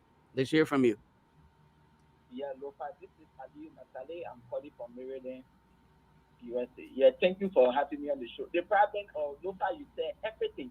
You see, because Joseph Boakai, the president working government for 42 years, and this is the most experienced government we expect to have in Liberia, the most qualified government. You serve in government for all these years. And since you got inaugurated, everything you do in the country is just opposite. You see, we least expected this kind of thing to be happening. See how you left the country on ceremonious day early in the morning. You see, how would you travel without your presidential press secretary? You go to Ghana. So President Waka Wasiabi, you don't even have supporters in Ghana that will welcome him when you go there. There is no video evidence to show. So what the experience are always asking? Because since President Waka got in power till now, I haven't seen any of those experiences yet. For him to show to the Liberian people, for people to say, oh yes, we told you this woman had the experience. There is nothing we are seeing. You see, this is too disgraceful to our country. I don't really know when you talk the United Party people, they say we don't want the bishop to be saying JC because they did it too. We were doing it, that's why you kick all out. So we expect them to come and really show that, oh yes, we kick you out, and this is the best thing we are coming to do. Thank you. But you people are doing worse than us. Thank you, This is caller. disgusting. Thank you. Let's take the last caller here. Caller 310, last four is 5232. Let's hear from you, caller. Name and where you calling from. Thanks, Lofa. It's Peter. I'm calling from Toronto, Canada. Thanks for having me on the show, and hello to everybody, all of the panelists. I'm gonna just make my quick and sweet. As far as government and GMB and whatever that they're doing. Other than their acronym arrest, which they provided their supporters during the campaign, they have not really given any substantial detail of foundation and structure as to how they were going to run this government from an economic and diplomatic standpoint. All we knew was arrest, an acronym that described whatever they were trying to describe. So no one should be surprised that you're seeing the things that you're seeing now. I'm not surprised. And like I said, this is what the Liberian people said they wanted. They were resolved. So I'm going with them. These days we all resolved. I was able to find some kind of a solace with my broken heart that Mr. Cummings didn't win the election, and I found a way to become resolved. So I'm resolved with the Unity Party people and the Liberian people that voted for Joseph Boyka. Thank you. So let's go with whatever we see. Thank you. The main reason I called, though, is this. Why I have my imperfection, and we all do, and I'm no moral police, and I don't think I have maybe the leverage to come on here and say, how anyone should act. I'm old school. The Liberia that I grew up in, we were disciplined for, certain things. And I see my sister Grace is on this platform. I'm glad she's here. There are a lot of things that we do as men. And even though times change and we change, our mentality change, and whatever you want to call it, the way Prophet Key speaks about our women, our mother and our sister, the way he describes it, the genitals, and the way he speaks about them, I don't believe this is the individual that you have any ground when it comes to what's happening in Liberia. I heard Ben say that Prophet Key has political stake. The truth of the matter is this, and I hope no one takes this in a disrespectful way. There are people on this platform in whom I believe have political stake, and we saw what happened this whole election. With all of the political stake, quote-unquote political stake that people have, we see that when the Liberian people want to vote for who they want to vote for, they'll vote for them. I don't believe this is about politics. When we talk politics, we talk about Costa. We know Costa will do his willing and his dealing, but it's political. You guys come on here, you're talking about what you're talking about, it's political. You go on a platform, it's political. When a man sits down on a platform and talks about our women, our mothers, and our sisters, the way he does is not politics. We need to stop normalizing things that are abnormal in our society. We need to stop doing this. So I'm a little disappointed that Ben will come on here and talk about Perfect Key, trying to equate this individual to what a political stake is about. It's not about politics. People like Perfect Key should not have any say in what's going on in our country, because for me, it's a detriment to what we want our country to be. Our young people that are growing up should not be listening to a guy like Perfect Key. This is not about politics. If Ben want to put us wrong, and that he's right, that Perfect Key has political stake. The fact that you mentioned his name 50 times, you give him more popularity, as a matter of fact, to be honest with you. Yeah. But then I challenge Perfect Key to go and run for any political position in Liberia, and let's see how he performs. For me, this is not about politics. Everything in our country should not be equated to politics. Perfect Key and the mouth that he has is not good for what we want our country to be represented as. Thank you. He speaks about our women, our sister, our mother. We should all be chastising this man and not coming on here and talking about, he has political stake and whatever it should be. We can't accept it. Nope. And like I said, we all have our imperfections, but this is something in my book I cannot accept. I then vote against Perfect Key. I'm not afraid of him. He can cuss my mom if he wants. Thank you. But as far as I'm concerned, he should be censored within our society. Thank you. Thanks for having me on the show. I appreciate it. Thank you. And SB, in regards to that, folks, we're not taking any more calls from here. We'll get back to the panelists. I would not bring us back to that conversation, because I think to some extent it's just duration of what we believe. No, but I think the Liberian people need to know, and people need to know the kind of people Liberians are, who dignify people and that will even kill them. Peabody, Peabody, I understand. To be honest with you, I do sincerely see where you're coming from. I see where you're coming from, but at the same time, I don't think it is worthy of us contributing to the same ills. Okay, because this is why we're here. To expect people like yourself, Ben, and other people to hopefully enlighten them to the reality. A lot of the people just purposely do these things and behave like, you know what, the expectation is different. So I think we cannot simply give up, and we cannot. I don't know why people are getting mad with Ben, but there are people in Liberia. They're the kind of people that Liberian people want. These are the kind of people Liberian people like. And I agree. I don't think anybody should get mad with Ben. You got Prince John there who have killed over 10,000 But people. yes, decision and people go with him. So Dr. Peabody, Dr. Peabody, the that's the reason why Liberian anybody, people fought. That's the Liberian people problem.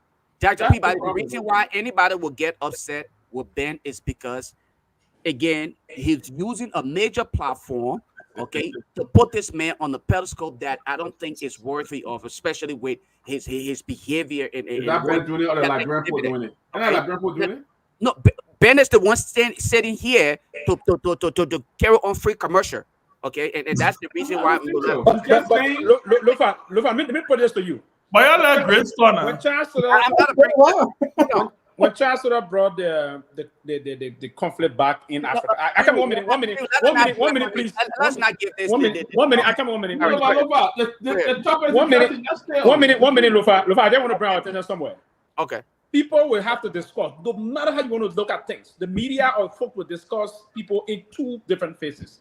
Even if they are notorious, they will have to discuss them. On the other side, people become famous in two different ways, right? Either do things in a very good or in a notorious way. Come what may, Prophet Key is playing a pivotal role in the Liberian Party. He got his followers. But people, you can't sit on this platform and say that people become major in different ways. But instead, the right when other ways are done that is not right for the society. Why are we telling our children? I agree with you, Grace, somehow. But the same people can follow Prophet Key on his page and get him money and buy him car. These same people, women, and other people, the father, we detest those kind of things, Grace. I agree with you, says Grace. I agree. But these people themselves follow the man and follow him on his page and support him. And they even carry his slogan on Yahweh's role. I will put you easier through it here. Yeah? It's difficult to say, but that's the reality. So we are just discussing another. Ben is not promoting the act. Ben is not acquiescing what he does. But Ben is trying to say in a way that he himself detests what he normally says on public. Liberian people do know what they want. So let's get back to let's get sis Grace to come in here. Grace, come in, welcome. Let's hear welcome to the show. Yeah, I thought Grace, I'd like to speak on this. So. Oh, you will speak with definitely. Okay. Go ahead, Grace. Oh, you be by. Yeah, I mean, I'm happy to be here, and I would just like I just came in, so I already never understood what was going on because I wasn't listening behind the scenes. But the thing is that what are we putting out there for our children? Since this is the Prophet Key topic we are on right now, and Pee is right, we have to discuss it because our people right now they are very gullible. Yeah, I mean they've been gullible since after the war. And the mindset of Liberian people have blown me away. Some of the things that we see on social media, and even when we go to Liberia, what we see happening in the streets, we sometimes it's just it marvel us like, what's going on? What's going on? So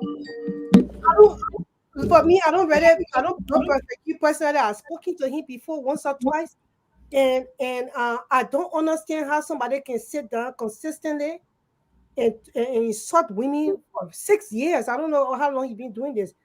And you know, using your claim is that he's not insulting women, but he's insulting criminal mom. But the thing is that the word you use on women, all women carry that. So when you start to say that thing, you're telling our training that it's okay. When they see wrong, they should insult and curse. That the only way they will get their voices heard. And we don't want our society to be this way. And a lot of women, as you said, support this man. They send him money. Prophet Key had a problem before, and he was, I think his one of his buddy was fighting him in Morocco. 1 second, please. I'm sorry. Can you mind if I just take this caller in? Yeah, and sure. I'll let you complete. Okay. Caller, go ahead. I forgot to shut the phone lines off. Go ahead, caller. Good afternoon. Good afternoon. Good evening. Happy Valentine's Day to everybody. My name is Patience, and I'm calling from Maryland, and I'm interested in the subject with Prophet Key. I am one of those people who do not support him. And I'm sure most of you have seen the video that went around Facebook with Prophet Key insulting JMB mother in a very derogatory way. As a woman a mother of 2 girls. How can we sit and promote a man that cursed under women, dead or alive? What message are we sending? What part of Africa will any government accept someone like that? Not in Nigeria, not in Ghana, nowhere. Why are we accepting this man? His work is not politics. He insults people and gets paid by low self-esteem women. Most of his followers are low self-esteem women.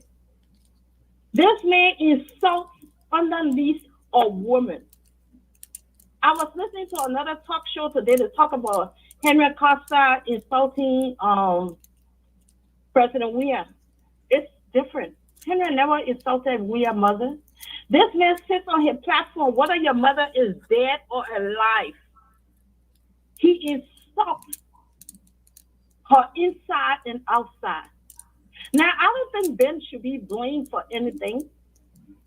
Ben is right to speak and to say what he feels is right. But at the same time, for a major platform, when you guys start promoting people like these, Liberia will change. When you guys start speaking the truth on people like these, Liberia will change. Prophet Key has no place in decency. This man insulted a little child between her legs, this Prophet Key. And this is the man that has become a subject in Liberia. Our country has a long way to go. And I'm praying that the women will stand up and protest against him being there. Thank you. Thank you. Thank you. All right, Ben, let's get. I thought Grace was Let me finished. finish my talk, Zofa. Sir, let me shut the phone lines up. You see, for me, I came from a home, my mother was a single mother. I never, any sibling of mine, you will tell you, never heard my mother say the word damn. It was not, we couldn't say anything. We couldn't even hear our in our household.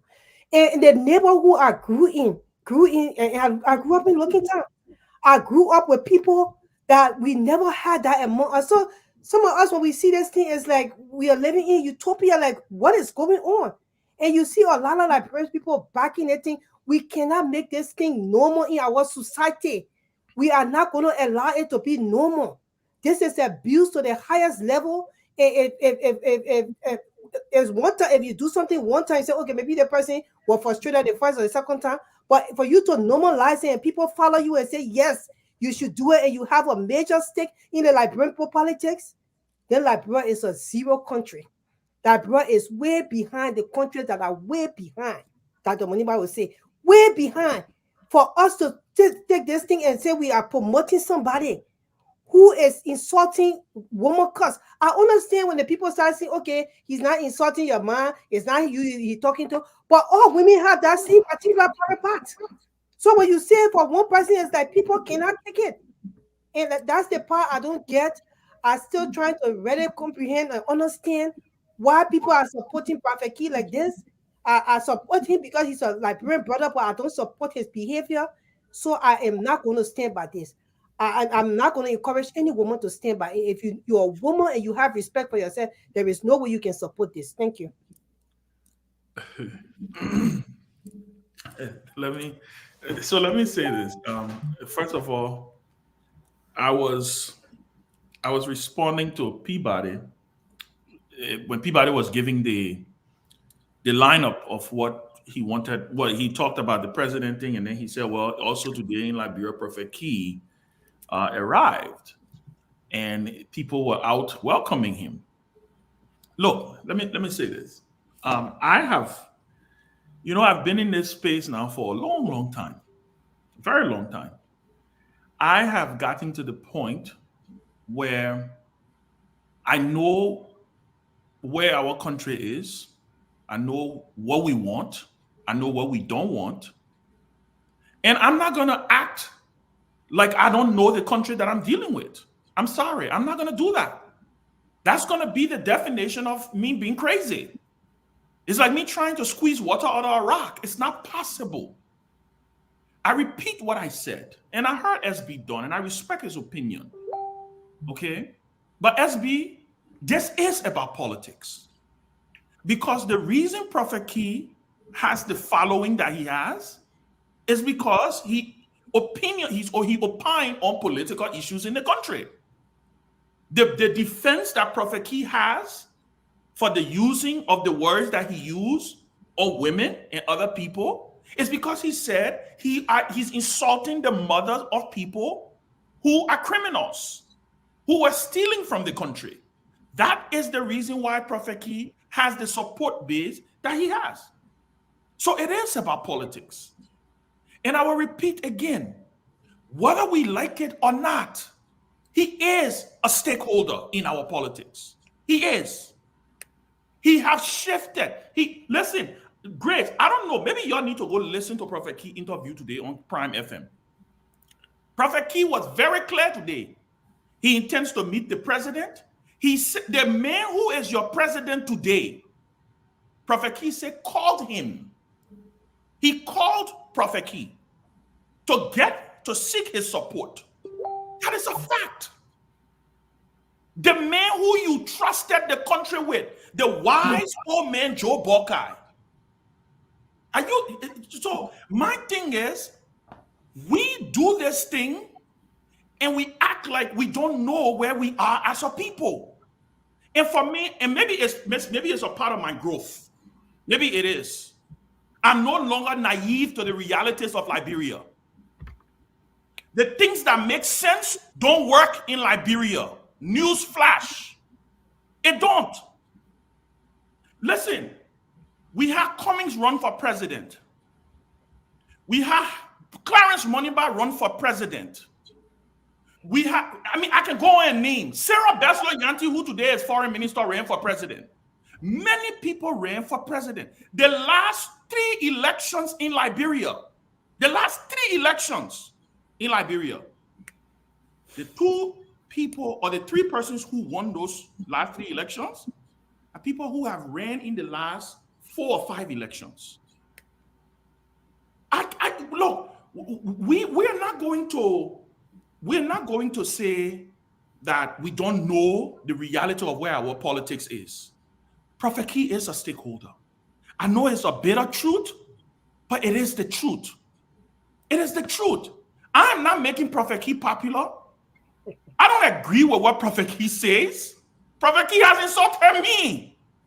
I don't agree with what he says, but I'm not going to be naive to the reality that he shifts opinion. So Ben, do you think is this an attempt to get on his soft side? Is that what you're doing?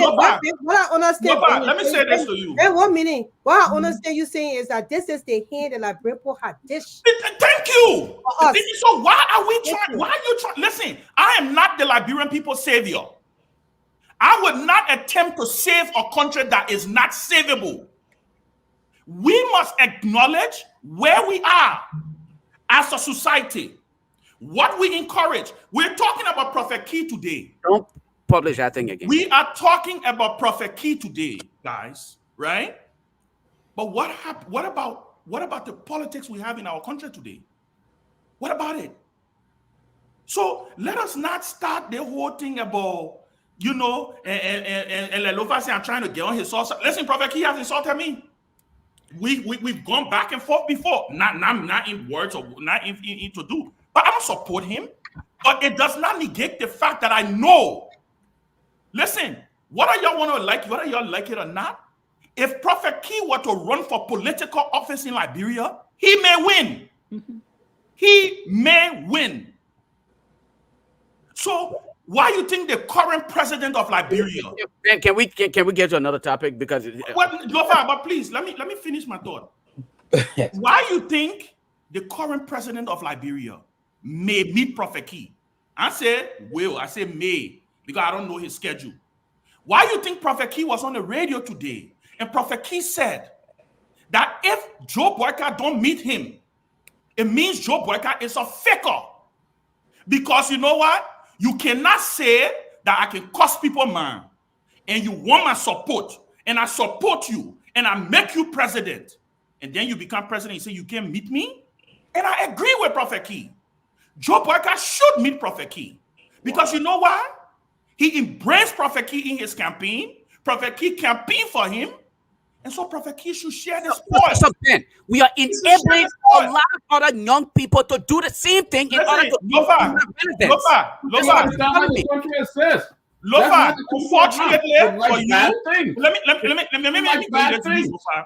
Maybe you have not, maybe you don't get this news yet. Unfortunately for you, you don't have an audience with that message. You don't. That's the reality that you have to accept. That thing you're talking about, who were in the streets today welcoming Prophet Key? Did anybody force them to get in the streets? Nobody. But look at the t-shirts. Prophet Key announced today that he raised 7,000 United States dollars for his visit to Liberia. Who gave him those? Who gave him that money? Were they people from Mars? Were they aliens? But the thing is, what is this thing? Lofa, please note here, the very honorable man you tried to call just on the show. Why you think he got re-elected? Came from all across Liberia to move into district number 10 to vote for Yeka Koruba. Do you know the reason why? I asked somebody, do you know the reason why? Because they said there's the man that can come and get black and cause president and cause anybody. Do you know why Yeka Koruba was re-elected? We need to stop these things and that's the reason why I encourage all Liberians that are. Do you know why you're re-elected? You think Yeka was re-elected because Yeka is passing some major thing in there? Do you know because Yeka is insulting those that he believes that are that are corrupting the system? That is why, Peewee, that is why I advise all Liberians that are in the diaspora. You want to settle your life here because the way some of your building mansion in Liberia, you will not be able to live there because the society that in Liberia, some of you will not be able to take it. We're going to change it, Sis Grace. We're going to change it. You're going to change your way. How you We're going to change it. You're accepting the bad behavior, the bad precedent. No, I'm not accepting it. I'm not. No. Let's get this message. Can I come in? Your President Boyka. No one is accepting his support. But we know political leaders that ran in the race, like Dr. Maniba, when they called him to give money to Prophet to support him, they said no. He was not going to take that kind of support because he has a mother, he has a child by a woman. So if your president can even encourage the Prophet to actually go and run his campaign, what is Liberia right now? I would say, and this is my last thing on this. This is my last thing before Robert come in, right? This is my last thing on this. I would say this. Prophet Key know I don't support him or his style of politics or what he does, but that does not negate the fact that he's not influential. It's like me saying I don't support Donald Trump, but I'm not going to accept the reality that Donald Trump may be re-elected president of this country. I'm just saying, and I'm not trying to compare the two of them. I'm just using an analogy. And I want you to Trump just back to Lofa and listen to at the end of the day, for me, and guys, for me, at the end of the day, I have finally come to the realization that Liberia is what Liberia is. And I'm not going to live in my own world to believe that. Oh, someone talk to Chairman. Oh my God! I mean, the people would do anything to be president of Liberia. So let me. Oh God! Maybe he got it. Let me come in. Hold on, Ben is back. Ben's back. Yeah, it's in the back. Okay. Maybe Prophet Key interrupted man. No, you want to finish before I come in? I'm almost done. So I'm no longer going to look, guys. I know it's painful, but I say this again. For us to fix a problem, you must identify what that problem is. We cannot continue to do this thing and believe that we can sit on platforms and we can't talk about. Listen, whether you like it or not, when Prophet Key comes on live, 1,000, 2,000, 3,000 people immediately go and watch him. Women share his show. There is something that he's tapping into. Maybe we need to figure it out. But I don't know. I'm not supporting him. I'm just saying he's influential and it's a fact. That's all I said. Let me say this. Can we take this down for a little bit, please? Because I don't think we discussed. Hold on one second. That's just a recent. I want us to jump to the next topic here. I'll bring you on, Robert. That's why I want us to really cut this Prophet Key topic short. I want us to go back to actual discussion that impacts lives in Liberia. I'm sorry, I'm not going to moderate. But let him, man, have his opinion on the issue. Then don't talk. Let other people talk. Yeah, okay, but y'all go ahead. Y'all go ahead. Y'all go ahead and do that. Yeah, can we? want to talk about it. Okay, I'm so sorry. here is what I will say. You know, I understand where Ben is coming from, but I disagree with Chairman. And I don't like to disagree with my Chairman. I don't like to disagree with Ben. But I strongly disagree with Ben on this one. Ben, identifying the problem is one thing. Understanding where we are as a country is also one thing, right? The question is this our best? Is this what we want to be? When we talk about Liberia, yes, of course, Liberia should be for all. But when we talk about some of the most powerful voices in our political dispensation, when we talk about some of the most influential people in our body politics and public for that matter, does Prophet Key fit the characteristics of the individuals that we want our children, we want leaders to mimic? Does it fit that? So I agree with you. In as much as this is what we are as a country, we can say this is what we are as a country. We have identified the problem, but are we going to accept this problem? But have we identified the problem, this is though? the Liberia that we want? Absolutely not. But have we identified the problem, Robert? Yeah, it seems like we have. We know what the issue is with our country. The problem is the mindset have got to change. Okay. And that has to do with our electorate as well. The mindset have got to change. Someone just mentioned here Yeka Koluba. Look, I have major disagreements with him, and I made that very clear when he appeared on this platform. But when the reaction that I've been hearing from Prophet Key, from Liberians, it breaks my heart because it speaks to something that is fundamentally wrong with our society, that we must, people who know better, people like yourself, people like Dr. Peabody, people like Grace, people like Sylvester, people like Lofa, and many other men and women who know better must speak up on these issues. Prophet Key, yes, he's popular. Yes, there are thousands of people who go and watches him. What is the subject? We know that there are programs on this very social media that are substance-based. Some of them have 100 followers. Even this very platform, we got 4,000 followers here. But when Prophet Key comes on, he discusses nothing but mind and cost. But he got 13,000 followers. What does that mean? Does that mean the more the follower, the more influential he is? We gotta be real and serious here, man. Those who follow Prophet Key follows him for many, many different reasons, and that's their business. But we can't define influence. We can't define some of the most powerful voices in our society just based on the number of followers and folks who follow them and who watches them. It's very clear that Liberia is 90% less busy. I have no doubt that if people have work to do, I had no doubt that if men and women had to feed their families and had to wake up in the morning to go to work and then come back home, get ready for work the next day, I have no doubt that they'll have less interest in who Prophet Key is. Look, the men were passing with someone an old BMW in River City. Everybody's staying on the road. Are you kidding me? What is this? So that's why mental illness. So that's why I asked. So that's why I said, Robert. That's why I said, right? That's why I said. And anybody can jump me, right? That's what I said. This is not about saying Prophet Key is right or he's wrong. This is not what it is about. This is about stating what is a fact. You are not saying that Prophet Key is not influential. You're not saying that. That's not what I heard from you.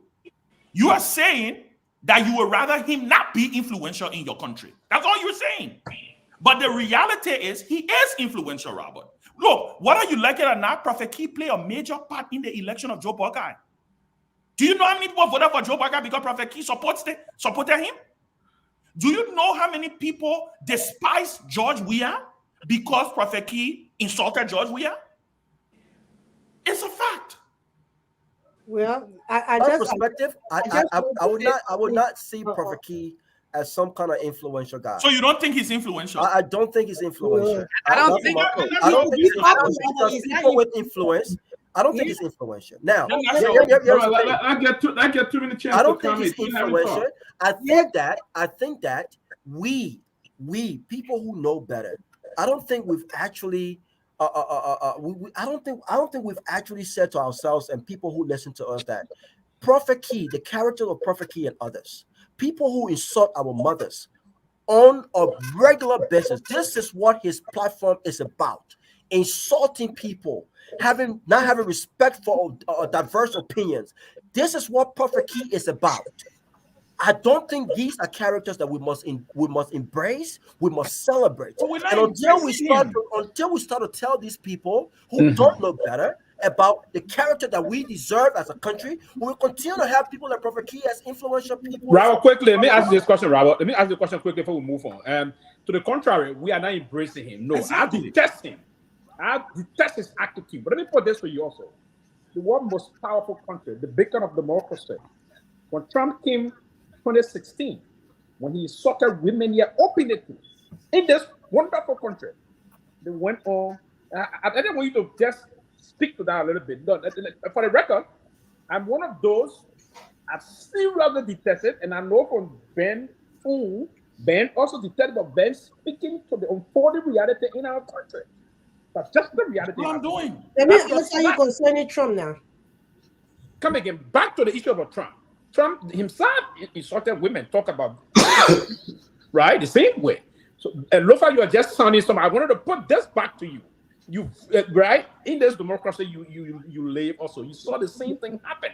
And that is why today many analysts come in quickly. Many analysts will also come out and speak. They say the way Trump is speaking in a condescending way about women here, and he's destroying even the GOP and all the rest of that. Millions of people in this country move to vote for him, and there's friends that support him. It's the same type of mentality we have also back home in our country. That is not absolutely not. But I'll get Tomalin a chance to chime in here because that is for me, I'm not going to discuss the perfect use on it because look, honestly, I'm very clear. Liberia is a black country. That country is a black country. If you guys will take Liberia serious up to you because the people look. The country is divided. Why I think the country is divided today? The black country. Like Ben said earlier, you have some candidates in the race. You have candidates in the race who could have been. You see how the world looking? Young people, presidents in Africa now. Look at Africa. Look at Mali. Look at Guinea. Look at all the countries. Burkina Faso. Young leaders there, right? But we settle for what we got right now. Let me progress. My concern Let me say something here. The is early edition of the Front Page Africa is reporting that they asked the question, why did Waka go to Ghana? It says sources say President went to Ghana for medical purpose and was coming by his wife, member of his family. There were no protocol official, neither was there any coming by the government official. Any government official coming the president. Take this from me. That is deception now. You see, they posted on the website about this right here. picture that the guy just put there. Yes. Yeah, people. Personally, I don't think it's fair to Liberian people to come out with these deceptive pictures and so. I think we should be honest with the country. Look, the fact of the matter is that like you see, the Democrats are saying now, they say, look, we should affect the fact that we got an old man running for president, 2 old person running for president in this country. Exactly. Liberians should, and the UP should accept the fact that we have a very old man who is president of our country. So, and he's immune to illness. He saw what happened. So you cannot keep on to play this game. So, like, be honest with you, if the woman goes for checkup, be bold and tell Liberian people he went for medical stuff. But don't let me just come on with these what they call it. We'll be guessing what's happening, what's going on. So I think it should be blunt, be bold, and come forward. Because look, at the end of the day, they put a parable. On one month, when they say, "Oh, look at you," you say you just spending all money. You pregnant? Oh, I'm pregnant. Oh, I'm pregnant. And then after a few months, they will put you. Yeah, you see that right now? Yeah, America right now, that cool season. Or someone can all the y'all see what everybody body somebody with you. So so right now though, at the end of the day, no matter how long you But Lofa, I want the platform to also quickly remind the office of the president two major positions in our republic. Up to now, we haven't heard anything, and that's it. All those positions have the president move about. The chief of protocol Republic of Liberia and the chief of protocol executive marshal. Those are the people that internally and internationally carry the president function in the Tannery and the rest of us. So the question here is, why did the president only travel with his wife? No political official, nobody at all, travel with his immediate family and went to Ghana, not from Africa. From Africa, I'm courting. I'm saying they were informed by sources that the president traveled on a medical trip because they can't show you one picture of the president's activity in Ghana. Now they're trying to confuse the public. They went and pull a picture all with that PHP thing. That thing happened a couple of days ago. And they released that. To interrupt you. People, let me just state this, right? Go ahead. I hate to do this, but I will say it on this platform, and I should be held liable for it. Today, I was in my meeting. My phone kept blowing. I had literally folks that always informed me of news to publish, okay, on across Africa. Our inside source coming. The reason why when I spoke earlier, I said when people start to assume that it is medical concern, then you will come back and want to debunk it. That's what I said here. The only call that I took today, and it was from Liberia, because every time I have a Liberia call, I take it very serious. I had to walk out of my meeting today just to take that call. And yes, the person told me. I was told that yes, the reason for the travel of the president was medical reason. Normally, I don't just follow one source. So I would normally make a second or third call to confirm it, just to make sure that we are not misleading the public. And in that case, unfortunately, I was not fortunate to make that second or third call to confirm the information that was provided. But yes, that call came through today. That yes, travel for medical. Sylvester, go ahead. Oh, Sylvester. Oh, sorry. Basically, I was just trying to say the release up from the and sometimes the press secretary office can be embarrassed because officials are not too clear as to how to divulge certain information. Now, the release before the president left yesterday said that he was going to meet his Ghanaian counterpart. And now, in the release today, now you're saying he met the vice president and the rest of that. That's a contradiction in terms of communication, in terms of how presidential communication is managed and the rest of that. Now, how the entourage arrived and how they departed, it was not also disclosed. So again, now from Africa now speculating, and those speculations, I'm afraid we need to do more open things towards the process. Is because the way they manage the situation now, anyone will speculate, and those kind of speculations, I may be inclined to believe the suspicions coming from individual that will speculate from outside the executive marshal. It's quite unfortunate. We need to manage the process and manage it very cohesively. That would be important. For me, look, and I'll say this again. This is Liberia's new normal. And guys, we must embrace this new normal. And this is my advice to the government of Liberia, to the president's office. I have no reason to doubt Front Page Africa. They're the best at what they do in news reporting and gathering intelligence when it comes to news. When Rodney Sear puts a story on the front page of his paper, you bet he can stand by that story. He would not put something up there that he can't defend. And my advice to the government is very simple. The Liberian people, or 50 point whatever percent Joe Boyka get, not the Liberian poor, because the country was split, right? But a slim majority of the voters, the registered voters of our country, made a determination that they were going to elect the president of this president. His opponents, people who didn't support him like myself, question his agility, question whether he was fit, question whether he was up to the task, not necessarily because we hated him, but because we understand the pressures the pressure and the rigor that comes with this job. So this question was, can this man do this job? Look, the majority of the electorate made a decision that they wanted him. I think the government just need to be transparent. If the president is going for any medical trip or anything that has to do with medical, make it clear to the country. The president is on his way to do a medical procedure or checkup or whatever he's on his way to do, right?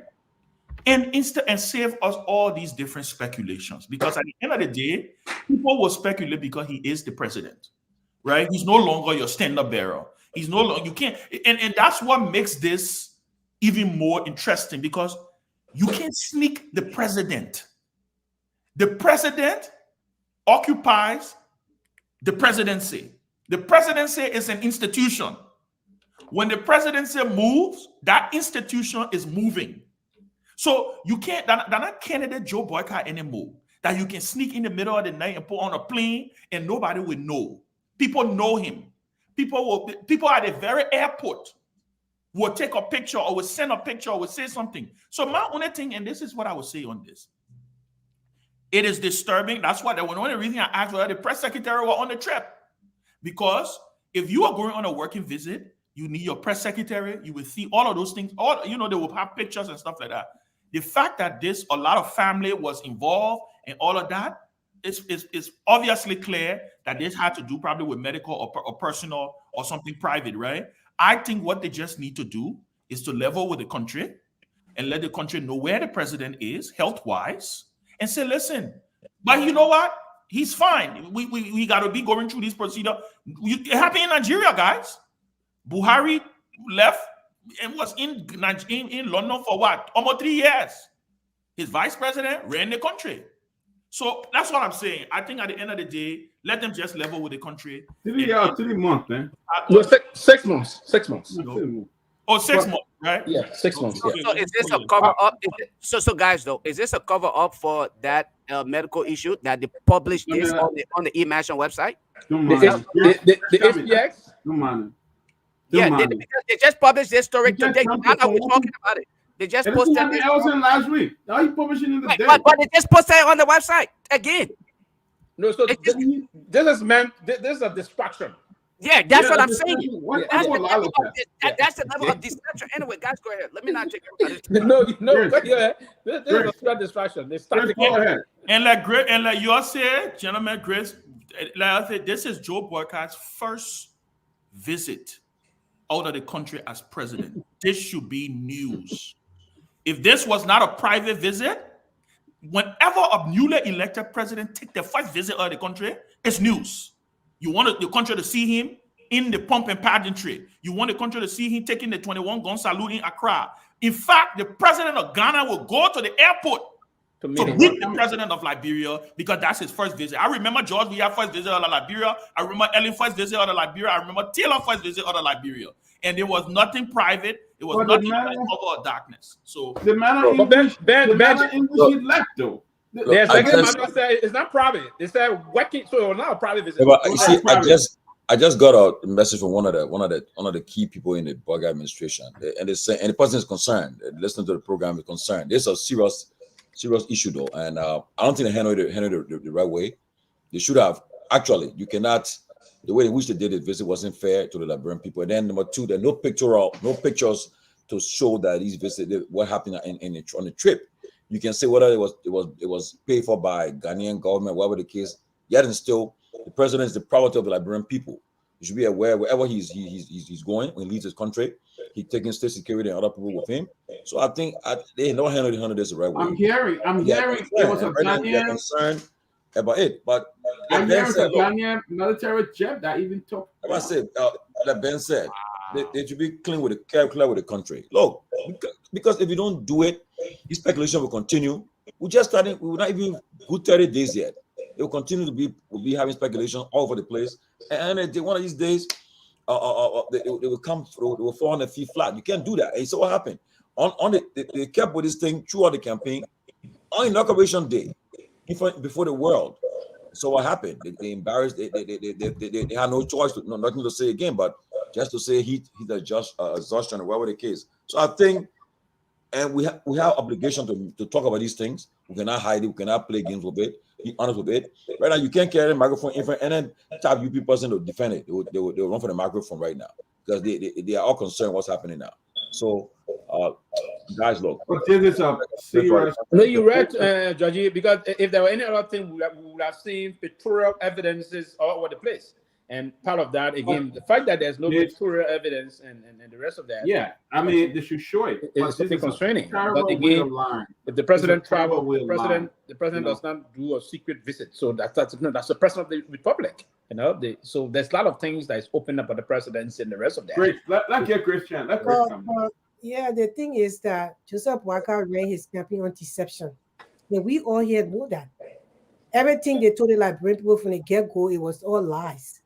And even one of the staunch people that already brought Joseph Boakai to life, which was Costa, came back and started to tell Liberian people that the things that they lie about and things that was said and things that were done, the Liberian people still say they agree. The men don't even have a well-built-up website to tell the people the plans he had for the country. Last minute to time, I think 3 months to the election, then they started to push other candidates or goals and plans for the country, started to add it to the Boakai website to make it the load that he had planned. So he was not prepared for this, number one. Number two, everybody knew that the old man wasn't ready up to the plate to actually be a president for the country. So he's not well. Liberia is a country that needs an energetic and strong president that is ready to run the first day of election and start to do the job. And everybody thought that Boakai was not in that shape. And the people still say they agree.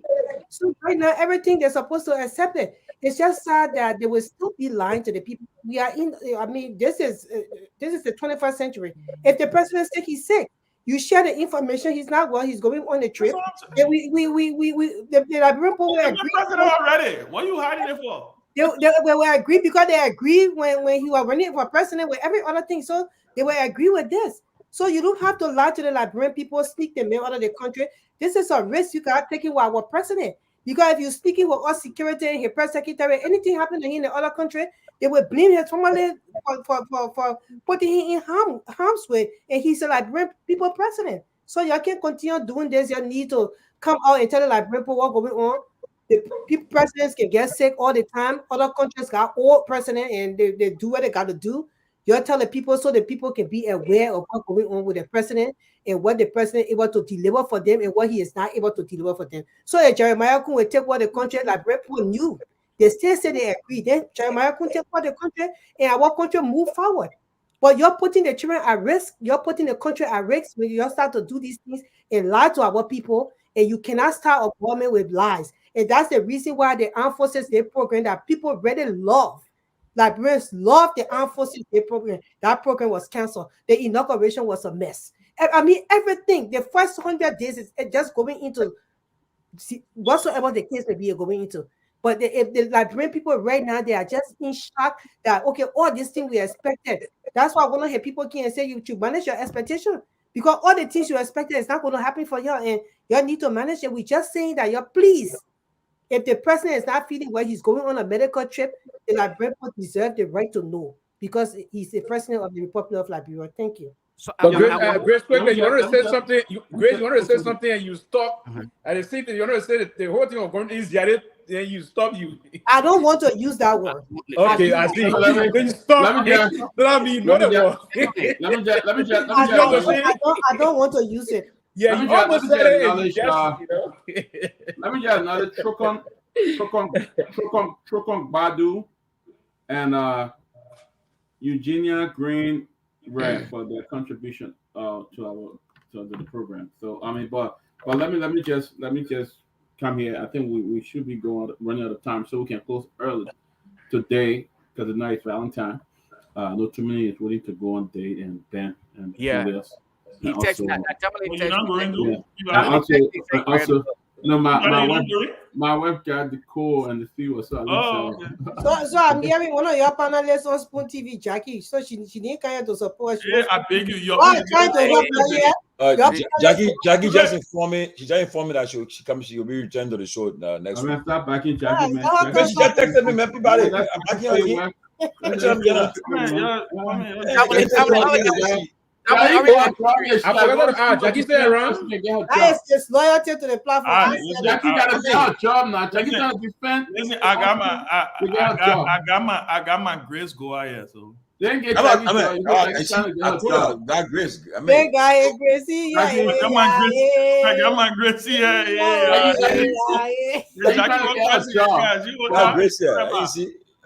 But God, in all fairness, it's too early to start lying like this. These kind of cheap lies by the government is totally unacceptable. This is a very cheap lie.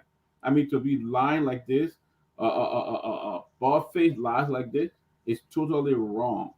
They need to come up with something. They need to be fair with the Liberian people, because they said that if we would love Liberia, think Liberia, and live Liberia, whatever it is. You can't start lying, loving Liberia like this. Love does not start with lie. Love starts with honesty. It starts with honesty. To live Liberia, you must be honest. You don't lie to live Liberia. This is wrong. This is our president. If he's not well, we're going to pray for the Liberian people. Have the fact that Liberian people are funding the bill. He's traveling, Liberian people are funding it.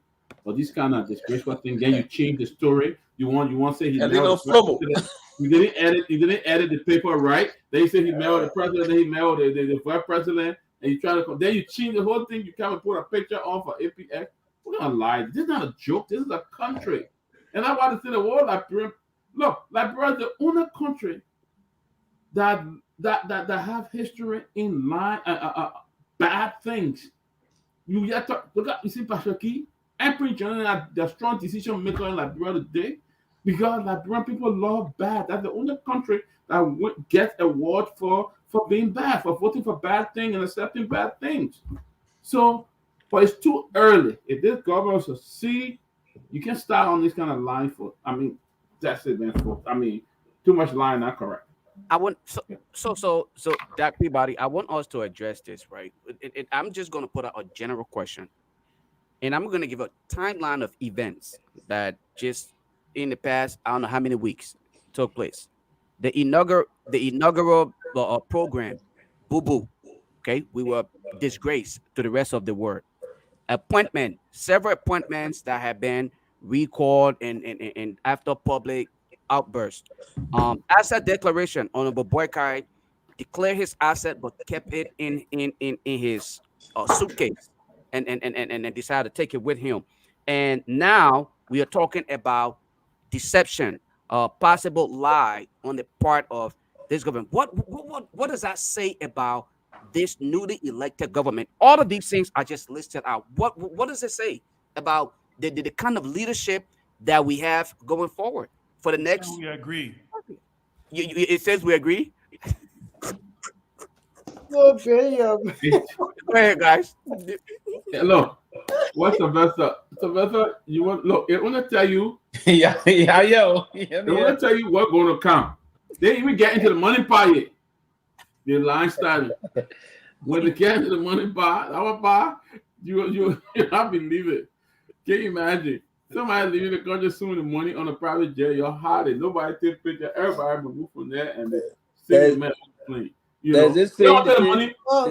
When your Christmas will be good, there's nobody eat. Where that money back come? That was you see. Yeah, but part of the recalls of issue again, I think it's the same. Even, I mean, this Minister of Justice thing, when government get elected New Day again, all be trouble. Charles Gibson again. When people, you notice how smart and sneaky they were about it. Mm-hmm. The Minister of Justice was nominated, withdrew. They withdrew the nomination, swapped him for Minister of Labor. But they stuck it with a bunch of names. Mm-hmm. Because first of all, that's a big deal. Yes, major one. The Attorney General of the country, you make a decision that this person will be your Attorney General with no reason to the country whatsoever. You recall that nomination. You take him, you put him to Labor. You name somebody else with no explanation to the country on why. Again, like I said, there's a lot of questions about who's in control here. Yeah. What's going on, right? Yeah. Because the president it clearly shows that maybe this president is not in control. Yeah. It clearly shows that he's probably not in control, because I don't believe Any president, look, one of the most important decisions a president will make informing his cabinet is his Minister of Finance, Minister of Foreign Affairs, Minister of Justice, Chief of Staff, Minister of Defense. Minister of Defense. Those are the top 5. For this president to nominate somebody, withdraw the person name, no explanation, and sneak it in the list with a bunch of other officials that you nominate. Listen, guys, all I can say is we agree. Yeah, and for that level, when President Weah withdrew the New York Charles Gibson then as Attorney General, it was announced. He went to the Liberal Senate. Yes. It was announced, and he was withdrawn. When he was withdrawn, he did not appoint him immediately in government. No, 2 years. It took 2 years for Charles Gibson. 2 years before he was appointed as Minister of Labor. Before he was appointed as Minister of Labor. This time around, I don't know if the letter went to the Liberal Senate. If not, then that's a serious violation. I don't know if that happened. But it should be sent to the Liberal Senate and published so the Liberal people will understand the reason. Now, one of the reasons of his withdrawal was just for ethical reasons, because he was held responsible for a lot of ethical breaches and the rest of that. So if the chief executive is withdrawing his nomination from the Honorable Liberal Senate, there should be an explanation to the Liberal people why he was withdrawn. And then if in the nomination process, they just said the needs of, and it was done there. Right to the dead end of the publication and the rest of that. But yeah, there's supposed to have been some reason attached to why he was withdrawn as Attorney General of the Republic while getting the new councilor in. But again, it's part of the process. We need to open the government on a public scrutiny. The government needs to open to those things. It was part of your manifesto, the reason why you got elected by the Liberian people, that you're going to be open-minded, that you're professional, that you're super, and you're going to fix everything. So they have to be done in keeping with what you committed to the people of Liberia. I believe that we will have to do this thing. We will be very fearless and vehement in our process of saying how we want to move this process forward. It's not about people sitting and waiting and saying what will kind of happen. And you know, guys, what's going on right now, for the fact that the way they handle these appointments, now what's happening is this. People in the inner circle are now leaking information to the public now. That's what's happening now. All the things they've been hiding are coming out. People who not satisfied, okay? And they will tell you, some of them say, well, don't call my name, but we will not call people names there, but they are not happy, so they are now revealing things that are happening up now. So, and it's a serious thing, though. And at the end of the day, we gotta pray for our country and wish the best for the country, because you gotta pray nothing for no. For me, it should just come straight, come clean. In fact, I heard just now the comments on me yesterday. We're not by the president, but we're not directly involved in our appointments yesterday. It was key people within his administration that made the appointments yesterday. How does that? Because you know I gave it credence for, because one of the guy who appointed, I won't call his name, because the guy said he said he don't know the president. Another guy, he said all he knew when the guy who had the director of police, let me forget this. I'll want to reveal it. But guys, look, let's our closing comments, man. Yeah, what I would say is that this government looked like they were never prepared. They just looked like they were never prepared. And the thing just funny to us, because Waka being in government for 1,000 years. They how they call it, the vampire would say, 1,000 years this man being in government for. And he was running for almost 12 years to become president. And you have all the experienced people around you, and you still cannot deliver. We are government were more even prepared. Before Butter, the government were more prepared when he came to power than what you're doing now. We are very disappointed in you. And what I wanted to say again, the person who advising this president, they're doing him no justice. I don't know who his advisors are, but they're doing him no justice. And like the president don't even know what's going on. It looks like he's not even he's not even appointing people that just getting the names. Oh, this is what's going on. We need a person, need that person, and he just agreed to it. And when they put the people out there, the people who even giving him the names are not prepared themselves. So it's just it makes the country look very mediocre. That our country start to look simple. We look very cheap in front of the rest of the African countries around us, because other people watching this and they see what's going on, and it's a shame to this government. Some of the people that left their jobs here and got behind this government and told their families they don't vote for the people in Liberia. It's a shame for this thing to be happening, because y'all went there, y'all were not even prepared. All the nonsense y'all talk against you ain't even able to deliver half of what he delivered in his first 100 days. And it's so shameful for us to come and say this, because we were ready never in favor of our government. because especially for the human rights abuse and the rape and abuse against women and children. For us to come and say this today that we are government were more prepared in the first 100 days than you people, it's a shame to you. And all the education, the experience you think you have, you cannot deliver to the Liberian people. Why you did this to our country? We want to know. Because of job and money that you wanted to go and steal in Liberia, that you cannot even make it because you're not qualified to make money here and work. You're ran to Liberia in the drove. We saw some of your own picture was shocked. And I will give it to you today because I'm really, really disappointed in you. That I bring trust, that I bring trust that Yesterday, Valentine's Day, please calm down, great Valentine's Man, Day. I let it walk about. That I bring trust that you we will never believe in you. We say, oh, we okay, we will that I bring trust you, we'll stay with you and say, okay, the papa should be. And you keep back with the first 100 days, you cannot deliver to our country. You're making our future generation or children, their future is I mean, it's just blank. We are very, very disappointed in you. We are. Your got behind Waka because you wanted to use your popularity and go and destroy Liberia. Instead of you qualify people in, you're putting your friends in, and you will not succeed in this government. And that's why I know this government will fail. Let me just newsflash. Ben said, this government will fail great people. Period. That's what Benny left, beautiful. If I let me do my closing right after my get grades, I beg you. I just want to pick up from where she stopped. Listen, guys. I told you, I got my grades. Then you have to start from newsflash. I got newsflash. I got my grades. I'm telling you, I got my grades. You'll be talking about other people here or the platform here. Let me tell you this. I've said this and I will continue to say this. This is our new normal. I am not going to sit back and cry or feel pity for Liberia. I'm not doing that anymore. I'm not. I'm serious about it. I'm hoping that we will get it right at some point.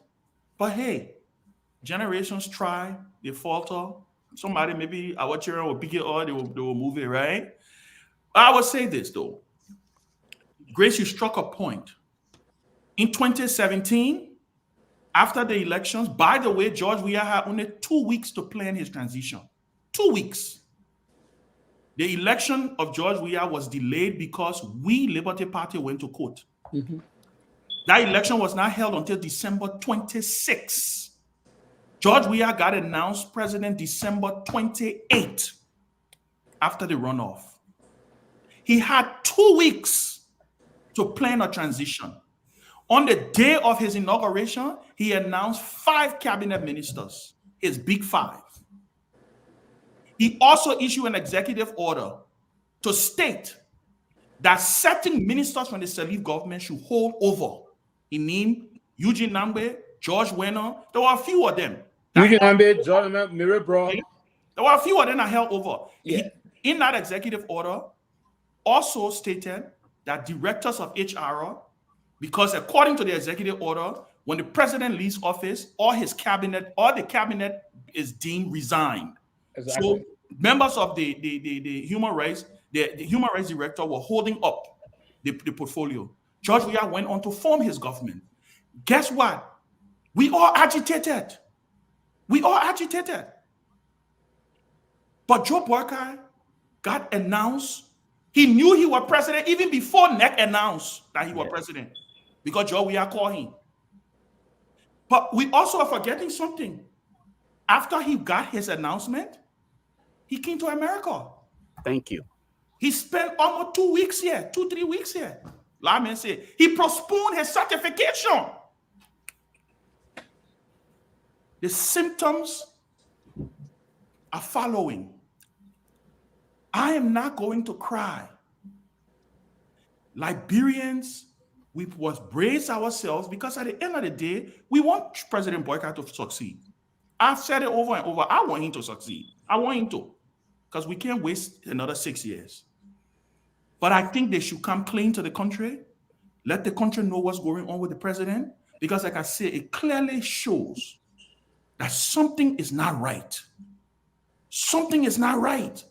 There are just too many pieces to this puzzle that is missing. And so I pray that for his sake, for the country's sake, that they level with the country, and let all of us just accept the reality. Because, like I always, like they said during the election, we agree.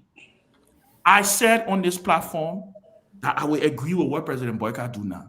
Because you know what? He's our president now.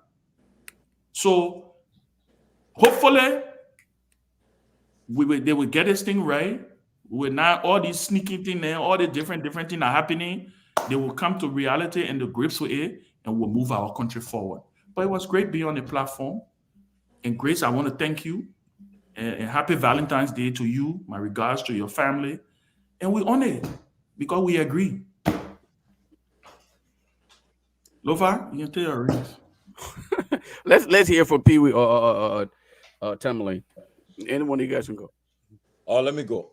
Look, guys, happy Valentine's Day to all the beautiful people watching us and around the world today. Grace, happy Valentine's Day. You look so beautiful in your red, and as usual, you know. But on a serious note, if even you want to defend this government, even you want to defend them or be objective as possible, like we somehow try to be objective, you get like this whole handling of this issue is just can't handle it, because a lot of questions are being asked. There are no pictures to show about this visit and everything. No communique, nothing was signed, nothing. When you say working visit, there's a communique that's signed. At least something come up under this visit. Mm-hmm.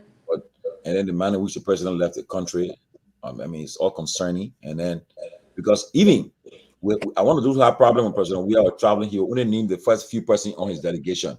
They won't get the whole list. But this delegation, nobody was listed who had traveled with the president, and that's concerning, you know. And that's concerning. And now I'm hearing his wife along with him and so forth, most of the family members, and I don't think it's fair to the country. And look, you got to be clear with the people. Be very clear with the people, like bro, because at the end of the day, we have a population that's very, very open now. The population right now, social media is advanced. Everybody's going. There's nothing can hide. Nothing can hide. Anything that's happening, it's in the public in space. So right now, it's important that the government be clear. And tomorrow, I'll be interested in the press conference that will be held. I know questions will come about, but we just got to be clear about what's happening, because the president should be in Ethiopia for the African Union Summit. Usually, when you just take office, no president want to miss the first African Summit, because that way all the heads of state will be present and they formally introduce you to the community, to that August body, and to see him, he's not in attendance. It's concerning though. So we just pray again. We look forward to what will happen in the coming days. But guys, let us keep our country in prayer and wish for more better days ahead. Thank you, guys. Yeah, thank you. I will call on the office of the president. Mr. President, I'm appealing to you, Mr. President, that you move to appoint the next chief of protocol of the Republic of Liberia and the chief of protocol of the executive mansion. It's important. It's very vital for your office, for the bureaucratic proceeding and the operational processes about plenty autonomy, both internally and externally, that will help the office move forward. And it's important. The information that the Minister of Foreign Affairs and Dean of the Cabinet should be arriving anytime soon in Addis Ababa for the upcoming Head of State's summit. And I think the minister will represent the country, but again, she will only be limited to attend the meeting of Minister of Council, right? Not in the Head of State's functions. So I would encourage. I think it was a very good opportunity for the president to get introduced among the African President Club. Something that will have given him an extraordinary standing ovation, welcoming him to the African Presidency Club and the rest of that. But I hope that Mr. President would go next year. He will be in person next year to represent us. But I also hope that Mr. President will also do the same with the ECOWAS summit coming up soon. But again, it's important that our process, and I will call on my dear sister Kula Fofana, one of those persons that used to show the Misa left, right. Today, now you are the mouthpiece of the Liberian presidency. I will hope that you coordinate your office very well, and those kind of contradicting messages coming out from the executive mansion is not a good practice for all. It sounds more repugnant. We saw those kind of a mix and disinformation coming up. I want to see the president succeed. Is the president of our country. Now the country need to move forward. We need to project and push the country forward. So we all Liberians will benefit our country. So I'm very, very wonderful. Thank you to you, Julius, and a very good moderation. We look forward to having this kind of a dialogue as we forge our country forward. Thank you for having me this evening. Thank you. Hopefully everybody, we have everybody so far. Okay. Let me close on this note. A few things I want to highlight here, and I want to thank all of you guys for the contribution tonight. It was a great show, great interaction. These kind of conversations or dialogues are great for the forward movement of Liberia. I want to highlight few things to our listening audience. All right, the inaugural program end up with a disgrace. Appointment, several faults and concern from the general public. Asset declaration as promised by President Boykai, he will be transparent. It's unfortunate as of today, he declared his asset, but the public is yet to know what it is or what is stated in his asset declaration. The issue of the $40 million, people are yet to get insight. The government of transparency is yet to tell us what is really happening, who actually told the truth. Civil servants, it is alleged that civil servants are yet to get paid and they are still waiting.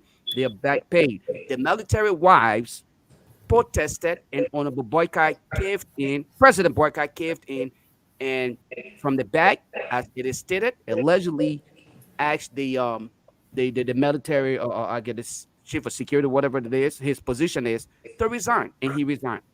These are concerns that all of us should take into consideration. The reason why the closing argument is here is not simply to do the normal political conversation or party tricking, but we are here to bring to the public the actuality, what is happening on ground, so Liberians can know for themselves. It is okay to say that we made mistakes before. We will continuously go down this path until we can correct our mistakes. It's not too late for us to do that. Going forward, we will start to keep tracks of all of these things, and they will be highlighted on a daily basis as we go through them so that we can make the needed comparison. In a few days, we will start to discuss the performance of this government. We will then reflect on all of these things. How far are we today? Honorable Boykai promised us he's a man of intelligence, a man of wisdom, a man of transparency, the man of integrity. Do you really think that you have experience through integrity, through governance, understanding and experience? I don't think so.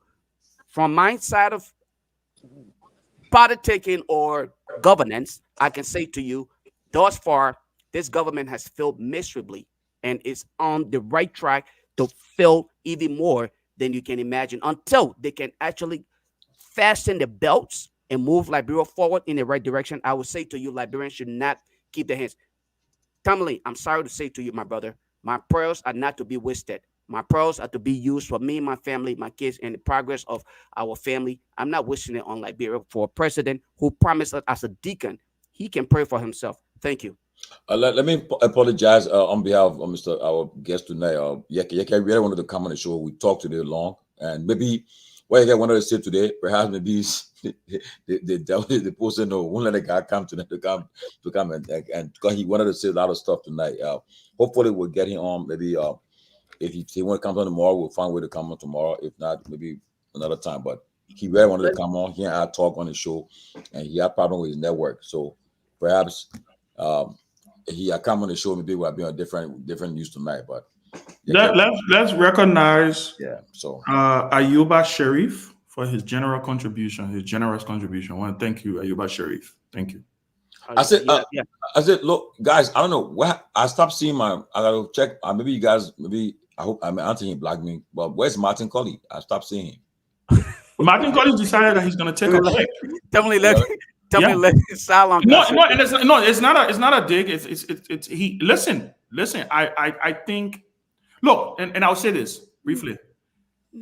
Martin had so much. He put so much into getting Joe Boykai elected, and I think he felt that with the whole Sarah Beslo Yanti thing, right?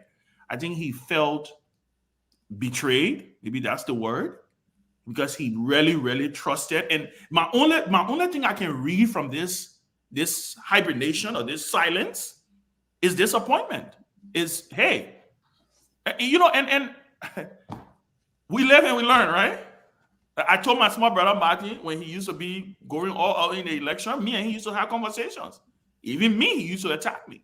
And I always used to tell him, Martin, that fire you got in your belly, I once had that fire in my belly. But we can't give up on Liberia, I guess. Yes, that you can get a fire in your belly, but you can get the fire in your belly for the right candidate. And that's the place they fill Liberia with. You have so many options in the elections. Yeah. And they choose, they choose an old man who is not well, as we can see now, since he's going for his medical, and we don't understand why is it that the press secretary and the rest of the committees around him are holding that information away from the Liberian people. So you reap what you sow. This is the hand they dish us. And because of them dishing us this hand, our children will going to suffer for this. Even us. Because we will not have the right things in place to be able to go to Liberia and help the country.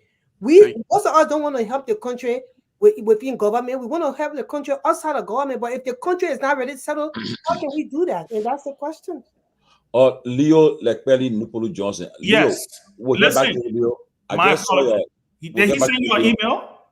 I missed a call from Leo. So Leo, yeah, he actually emailed me. Yeah, he we'll actually Leo. emailed me. So Leo is my apologies. I should Leo, have told the we'll team. get back to you, Leo. Yes, we will respond to you immediately. Yes. Let me just say something. John Molu, one of these stunts. John Molu has also gone silent. They're very supportive. But John Molu something. He said, I can say it. He said, abandoned in the wilderness of all these God-talking people. JMB says, I don't carry the Bible under my arm and believe in forever divine intervention. And I am not a conformist Christian. Then he said, get me a King James Bible. If not, then JMB will forever reject me. And last one, he said, looking for a King James Bible? No, JMB and I see two different Liberia. He is a conformist, and I am a transformist. Cannot be parked in anyone's garage, even for a second. Wow. So it's one of the guys who. Whoa. Can you read that last part? Can you read that last part again? He is a what? He's a what? He said he is a conformist, and I am a transformist. Cannot be parked in anyone's garage, or even for a second. This is John Molu. Honestly, he was very influential in the fundraising efforts of the rescue mission. No, listen. Right now, he's right now, I think he has. I asked him, will you work in? I said, will you work in the government, in JB government? He said no. You know what? Tomalin. But what you know, and Lofa. Yeah. What stands out in that text? JMB is a conformist. Thank you. That's why I'm asking to I'm a what? Transformist. I'm a transformer. Meaning, I want to change the system. I want to change. But I told my brother John Molu, when he had all this fire and exuberance during the transitional period, I told him you are going to hit a brick wall. You are going to hit a brick wall. I remember on the other network, John Molu will come. He told him so. You will see Emma Sweat and come and attack John Molu. Look, whether we like it or not, we said this during the election. If you did not want George Weah, if you wanted change, the Unity Party was not the party. You got about to restart this show. No, just be serious. Look, I also said there, and that one of the things that when they get ready to be talking the craziness, I also said that if you gave me George Weah and Joe Boyka again, I will support George Weah. Because you know what? At the end of the day, I believe I never look. It's not like I hate the old man, but I know Joe Boyka did not have he don't have what we need to bring about the fundamental changes that we need in our country, and it's just nature. He's at a point where Joe Boyka is not at his best. You saw Ellen, but that Pee Wee is on the show. Pee Wee didn't work in Ellen government, but he was involved heavily with advocacy. Ellen was extremely effective in her first term. Oh, yeah. You know why she was effective? Because she became president. She was 67-year-old. Yeah. When Ellen became president for the second time, you saw age, you saw fatigue. Stop playing. It started to play its role. And so at the end of the day, that's when you saw Ellen dropping the ball on a lot of things. And if you talk to Ellen Johnson Sirleaf, Ellen did not want to run for a re-election. I've had that conversation with her. Ellen was virtually forced. She was asked to do it because they did not believe the CDC was in the space at that point in time to be able to handle the country. So I said it over and over. Yeah. Bro, even the chairman of the ruling party right now, he's, I mean, forget it. He's better. He's disgruntled. I think in the states right now. Can you imagine? You cannot find now. I can challenge you. You can't find the likes of Delon or Yombly point for any kind of platform now to talk because they're still having this problem too. Okay, to come on a platform to say, well, I will engage the Liberian people right now because they made a case, and now, right now, what's happening? It's just a matter of trial and error on right now because nobody knows what's happening. Yeah. So when the country knows what's happening. Too many. I work with the former Auditor General. I work at the level of that text is very telling, though. I work with John, and I know John Molu. He's a very he's straightforward, and I can say this to you. But again, and I predicted the process immediately after the elections. I knew that there were going to be some problems because the line John were going to take, and versus the line the rest of the folks were headed for. I knew that there would have been a collusion course in no time. But again, that's the kind of a thing we're going to see. We're going to see Lofa prepare for this kind of thing. Look, I'm saying this. I'm saying a warning. Those who in the government who getting appointed, the news I'm hearing, if any one of them, your hands are caught in a cookie jar, we'll drag you. Honestly, we'll expose you. We'll bring a document. We'll put it up here, and some of them will be out of that place quick. And but honestly, Tomalin, to that point, in the news we're hearing already, that we're getting already, is troubling. And by the way, let me announce the Minister of Commerce will be appearing at our show sometime next week. Let me just announce it. Thank you. So I'm glad you mentioned the Minister of Commerce coming on here. I believe every letter or word that you just read to us from your text, right? But you know what I'm not going to do? I'm not going to buy it. I'm going to say, I want to hear from John Molu's mouth. He sat on platforms and made the case for Honorable Boycott to be elected. He shouldn't sit in the back and try to use other people to make his case or pretend like he's a victim here. Let him come out the same way he was courageous enough to raise funds and make the case for Honorable Boycott. He should be courageous enough, if he considers himself a man of integrity, to openly disagree with him instead of sitting in the back and sending these. We can send invitation to him. I think the invitation was sent out. It's still standing. I told him it's still standing. Okay, he continued to push the invitation. So what you read, I can just say, why the truth that I believe what you read came from him.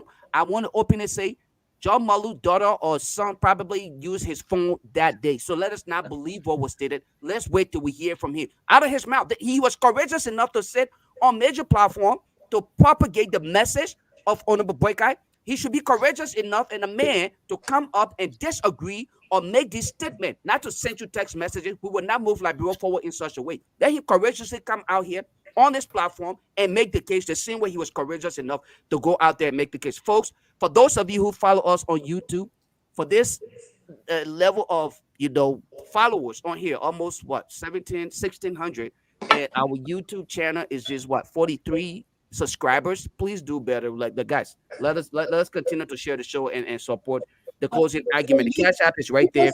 Let's support it. It's not working. It is working. It's there. It's working. It's actually on right now. But on what name? Because closing argument. It is on the closing argument. They're not subscribing. There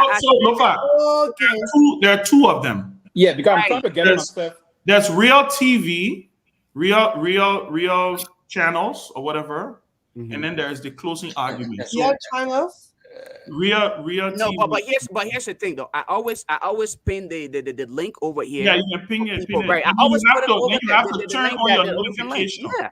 Let people. And turn on. Just click it and then turn on your notification. Right. Just go to subscribe. Turn on your notification. There's a bell. Click on the bell and just hit all videos. So by the time the thing come on, it will just automatically give you an alert. So I said the closing argument Liberia. No. But here, But here's, that I'll was send you. I'll inbox you. Send me a message. Let me inbox you the link. So I you sent can you go a and message subscribe. with Julius already. I sent it to you. You did? Yeah. Okay. I'll look at. On Messenger. all right. Okay, y'all All right, have guys. a wonderful Valentine's. Y'all try and It's get a called wedding Real, it's gifts. called Real Television. Real Television 3. That's one. That's one. That's one of the channels. Okay. Real Television 3, the number 3. And then there is the closing argument also. Right. And then the closing argument like there. It's on several platforms, YouTube platforms. If I party again, you crazy. Yeah. Party again is a crazy dude. Somebody said, hope your check not coming through. Yo, come here, check. That's my mom. I mean, happy birthday. Somebody said, hope your check not coming. All right, guys. All right, guys. Have a good night.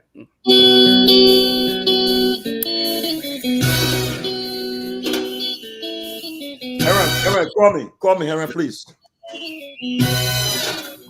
Henry, don't call me up. I ain't ready to talk to you yet, bro.